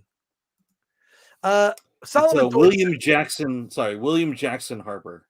Yeah, William Jackson Harper. He was in Midsummer. He was in The Good Place. Yeah. I like him. But I feel like now that's the character he played in the MCU, and that's it. Solomon Thornton, the film was mediocre and could have been better. You don't need humor every minute, all the time in a film. MODOK should have been better. Hank Pym should have been Ant-Man. But I do like Paul Rudd. I'll say this. I do like Paul Rudd. He is the saving grace of the film. Paul Rudd, for me, he's just likable. So that little welcome back thing at the beginning and the end, that worked for me. Beerosaurus, as much as we like Guardians, I was just gonna say, as much as we like Guardians of the Galaxy, that was the movie that introduced humor to the MCU. And the problem was they should have just kept humor in outer space and then kept all those Earth stories grounded. And instead, they're just go ahead. Humor, I think, is an element. It was an element, but it was not. It seems to dominate too much. I feel like they're sort of struck with their own. Like everything's got to be funny. Everything's got to be quippy and funny. It's like sitcom writers in a room throwing things at the wall. Because you're talking about She-Hulk. Yes. Okay, so God, the comments are so good. Beerosaurus Rex says, at least we should get a good pitch meeting from Quantumania. I love that show, Pitch Meeting. I watch every single one. Such a good YouTube thing. It's like, 5-minute little videos that just rip a movie apart, but in the funniest way possible. Flaccid Phoenix says, how was David Desmulchin in it? He played Zeb. Zeb was that little sort of gelatinous germ creature that had no holes, where you had to drink the ooze, drink the ooze, drink the ooze, drink the ooze. And the ooze then made it possible for you to understand what people were saying. Yeah, he was the reason for the 7 holes. Yeah, so to speak. Yeah, so he played that character. What was weird about it is David Desmulchin got like a single card billing on the movie for basically doing a voice, which more power to him and his agent. Like, that's great. And also I'm a huge David Desmulchin fan. I think he's wildly talented. I'm predicting it here now. He will be nominated for an Oscar someday. The right role is going to come along. He will be nominated for an Oscar. And I feel like we just talked to him last week. Yeah, we did talk to him a couple of weeks ago. We actually are. Week. We talked to him 7 days ago. We launched we're launching 2 new channels connected to Film Threat, because we realized that when people subscribe to Film Threat, what they want is they want reviews and live streams. Okay.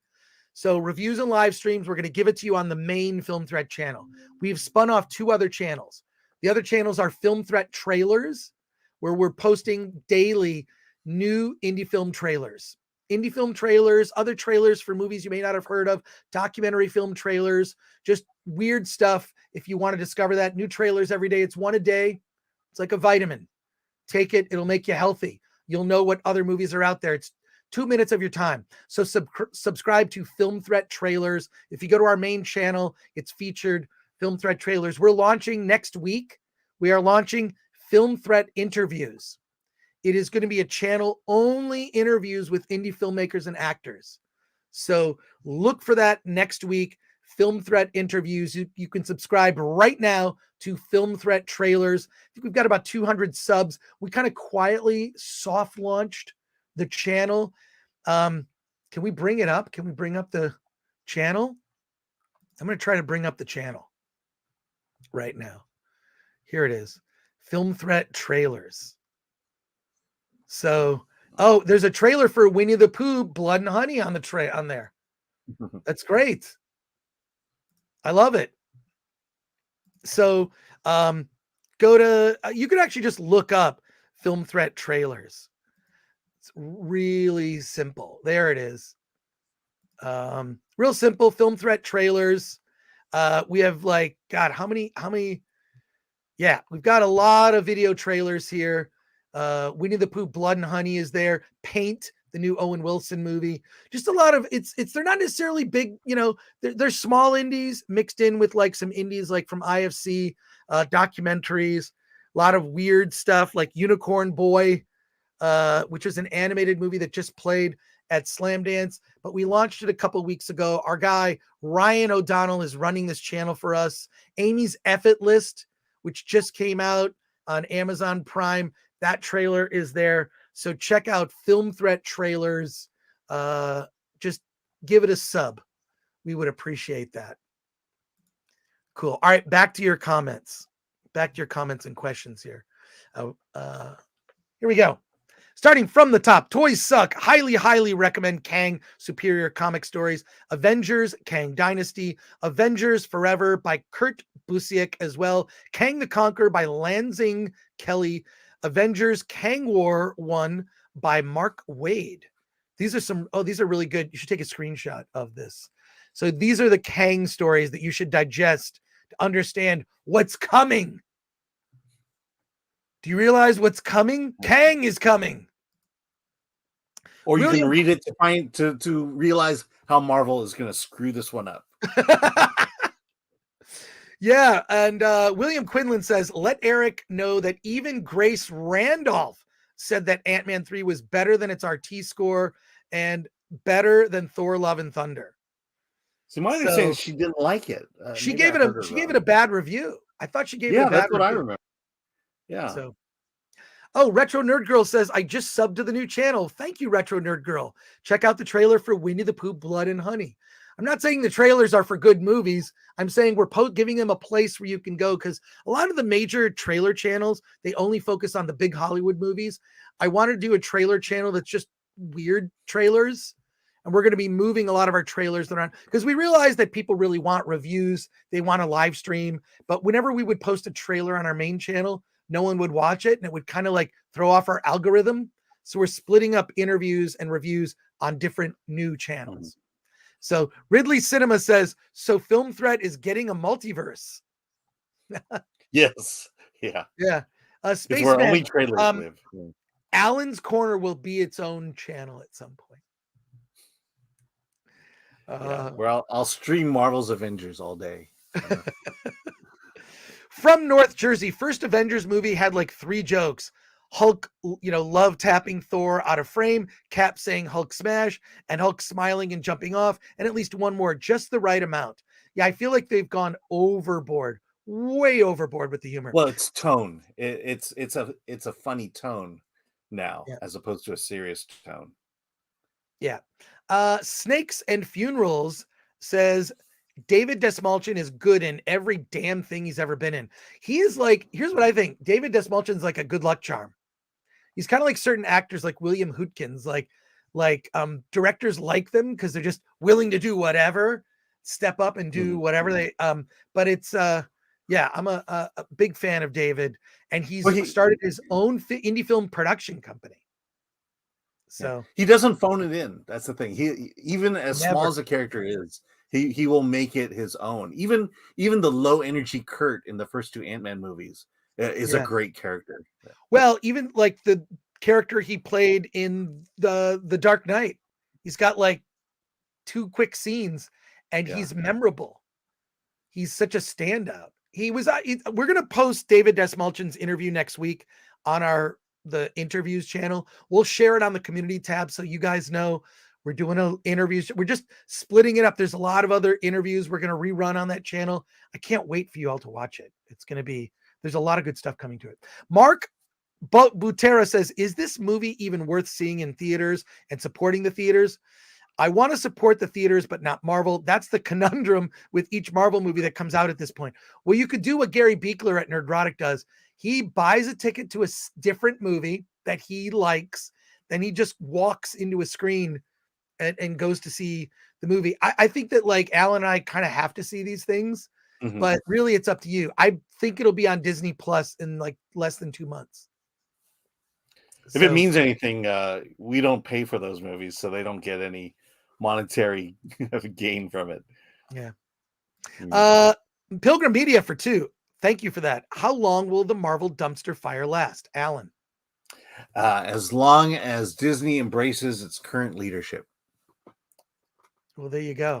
Which I have no thought that they're going to do that. It like Star Wars, it needs a change in leadership. Yeah. Let's see. JTP RX has been a member for 5 months. Thank you so much for that. So your member chat, do you think Kevin Feige will ever talk to James Gunn about doing a Marvel DC crossover event, or would that be too convoluted? I think that's a legal issue. It's not as if Kevin and James would not want that to happen, but it's so, how do you do that? Yeah, and you're splitting profits at this point, which neither company wants to do at the moment. Although I did enjoy the Marvel DC comic crossovers. Yeah, I always liked. I think I still have my Teen Titans X-Men issue somewhere lying around. Snakes and Funerals says, I bought tickets to Joker when I went to see Rise of Skywalker. Smart choice. Yeah. MK Solid 82 for $1.99. Seeing Harrison Ford so old makes me sad, Chris. Yeah, I think we're gonna see 2 versions of Indiana Jones. We're gonna see a de-aged young Indiana Jones, and then we will see current day Harrison Ford. Red Terror 1978. Hey Chris, maybe you should show Eric how to disagree with the chat without getting his feelings hurt and being defensive. That's okay. It's okay. If you know Eric, his feelings are never hurt. You know what? Look, Eric and I disagree all the time on stuff. He was recommending that movie After Sun to me. I thought he liked that movie way more than it deserved, personally. Even though the guy got nominated for an Oscar. Yeah. I don't agree with that choice. I think it should have been, I think Tom Cruise should have been in there. But yeah, whatever. I mean, I see people, I read the comments sometimes. And I appreciate it. Obviously I read, live stream comments. That's part of what the show is. Ridley Cinema, is Paul Rudd just the spokesperson for Baskin Robbins now? Because it is in both Ant-Man and Ghostbusters Afterlife.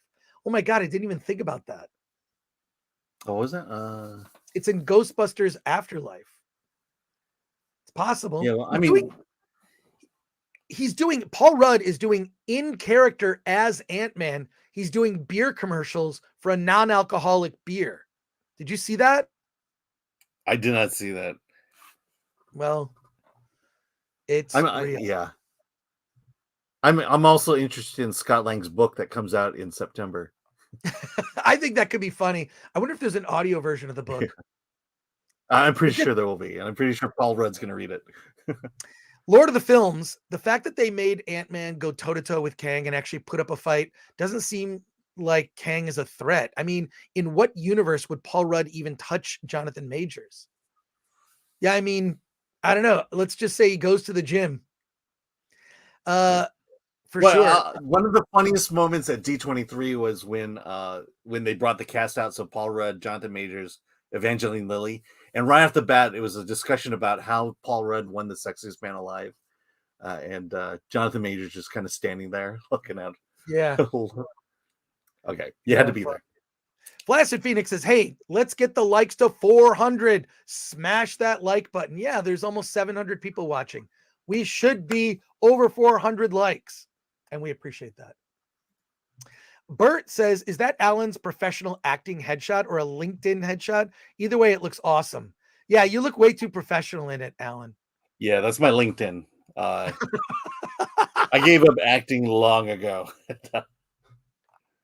That's funny. Beg for mercy. Chris and Alan, what is your favorite Marvel movie? Mine is Captain America Winter Soldier. Oh wow. That that is up there. That is, if I have could I do top 3? I would say Winter Soldier, Infinity War, and the first Iron Man. What about you? I can't do a favorite. Yeah, Captain Marvel. No. Shut up. Yeah. I mean, I'll go Avengers Endgame. No, Infinity War. I will go the first Avengers movie, and I will go Iron Man 1. Okay, cool. I mean, but there are a lot of there's a lot at the top there, and there's a lot at the bottom too. JNNX says, "Chris, have you seen EO yet?" What's EO? EO. It's I think it's a foreign film. In fact, I believe it's nominated for foreign film. And we do have a review for it, but I haven't seen it either. What's the review say? Literally, we have a review on the site. Yeah, let me see. I think I can do this one without screwing things up. Yeah, I don't see it. Oh yeah, I found it. Okay, we do have a review. It played at the Loft Film Festival. Reviewed by Michael Talbot Haynes. It got an 8.5 out of 10. I guess there's a donkey in it. I guess there's a donkey in this movie, EO. I haven't seen it, but we do have a review on filmthreat.com. Yeah. It got a 9.5 out of 10. And I'm pretty sure he loved it. Yeah. It's about a donkey. I have not seen this film.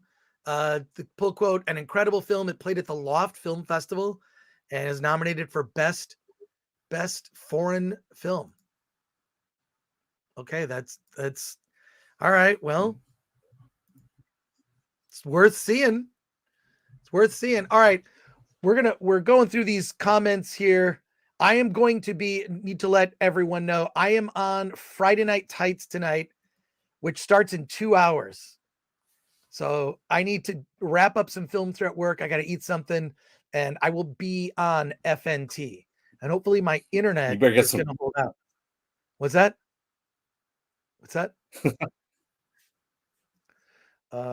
Yeah, you need coffee and food, basically. Yes. Chris, you would love. He says, "Chris, you would love EO," says JNNX. All right. And Faust Out Loud, woo, what's wrong with Endgame? Is it the girl boss moment? Lol. Come on. Now, gotta look over that. I like Endgame. I think Infinity War is so much better and more serious. And Endgame, I think, just had some disappointing moments that didn't. It's still top tier, but if I gotta pick 3, but Infinity War probably is my favorite. It's just this culmination and the way it ends so dark. But yeah, no, Endgame is up there for me. Sifx says Friday Night Tights is going to be great. Friday Night Tights is going to be great. That's cool. To me, Infinity War was all about how they were able to balance a giant cast of characters and give everyone meaning in that movie. And it worked. Pilgrim Media for 2 is Evangeline Lilly trying to de-hotify herself. 100%. And thank you for the $2 super chat. Yeah, it's like they did not, and I don't like the short hair. It just doesn't work for me. I don't know. Yeah, but the thing is, she But still has that short hair today. That's her current hairstyle today. From North Jersey, scariest Marvel villain so far, Stryker, as played by Brian Cox in X2. Good choice. Goober says, notice how no one says Black Panther, but has one of the highest audience scores. Yeah. Like Black Panther is fine. I would call it a mid-level Marvel movie, not a top-tier Marvel movie. So there you go. Yeah. So yeah, a few more chats here. A few more chat questions. Boy, the chat has been on fire today. I legit thought Kang was going to brutally kill Scott at the end there. My understanding is that it was going to have a darker ending. That Paul Rudd as Ant-Man was going to sacrifice himself. And you kind of see how they could have had that happen. And my understanding is that the movie was noted to death. Don't know how well that would have gone over. Yeah, it would have been a shocking ending, but I don't think I think people would have been upset by that. Goober, yeah, we already got that one. Red Terror, 1978. Alan's picture makes me want to call. Dante, Well, let me finish this. Alan's picture makes me want to call a law office just to join a class action lawsuit. Lol. You're gonna say? There you go. Yeah, no, Dante and I were talking about the ending, and we thought that the better ending was that that Scott and Hope would get stuck in the quantum realm until Avengers Kang Dynasty. Yeah, it would explain why they're not there. It would add a lot more. Yeah, it would have been interesting if that would have made more sense. From North Jersey, Alan's picture today makes me think I am on with tech support. Alan, are you a tech support guy? I don't know. Is tech support hot and sexy? I don't think so. All right. Well, look. Hey, send us a self-addressed stamped envelope to filmthreat 5042 Wilshire Boulevard, PMB 1500, Los Angeles, California 90036. I will return that self-addressed stamped envelope with a free Film Threat sticker. And if you send me a large envelope, I might throw a DVD or two in there. And some other free stuff. Subscribe to our Film Threat email newsletter to get alerts and updates. Go to filmthreat.com/newsletter. And as always, please like, subscribe, share. Anything else you want to say? We're Film Threat on everything. Go to shop.filmthreat.com for all your Film Threat needs. All sorts of cool Film Threat t-shirts you can pick up there. We appreciate you. Thank you, chat. You're part of it's interesting. We have 616 people watching live, 616. I think there you go. I'm just pointing that out. I just want to say thank you for joining us today. I will be on Friday Night Tights later tonight. I might even be on Flashcast on Saturday night. Flashcast. So, we didn't get really to talk about MODOK and that whole Thumb Wars thing. Welcome everyone. Let's get out of here. All right, wait, no, I think it was, it might have been this one. Anyways, what do you like to say, Alan? Alan, where'd you go? Yeah. Hey, I was on the Slant yesterday with Pauly, and check that out. The replay is there, and he made me do horrible Spanish accents. Yes, I watched that. And then, we're going to clip it, and we're going to make sure to run it on this channel. Yeah, I don't know that was the best choice. It's something that I probably wouldn't have done, but what can I say? Hey, well, I know I'm about to get canceled once those clips start coming out. Yeah, once those clips come out. So. Yeah, but hey, thank you everybody. Alan, what do you got to say? Let's get out of here. Welcome everyone. I am Chris say? Gore from Film Threat. Let's get out of here.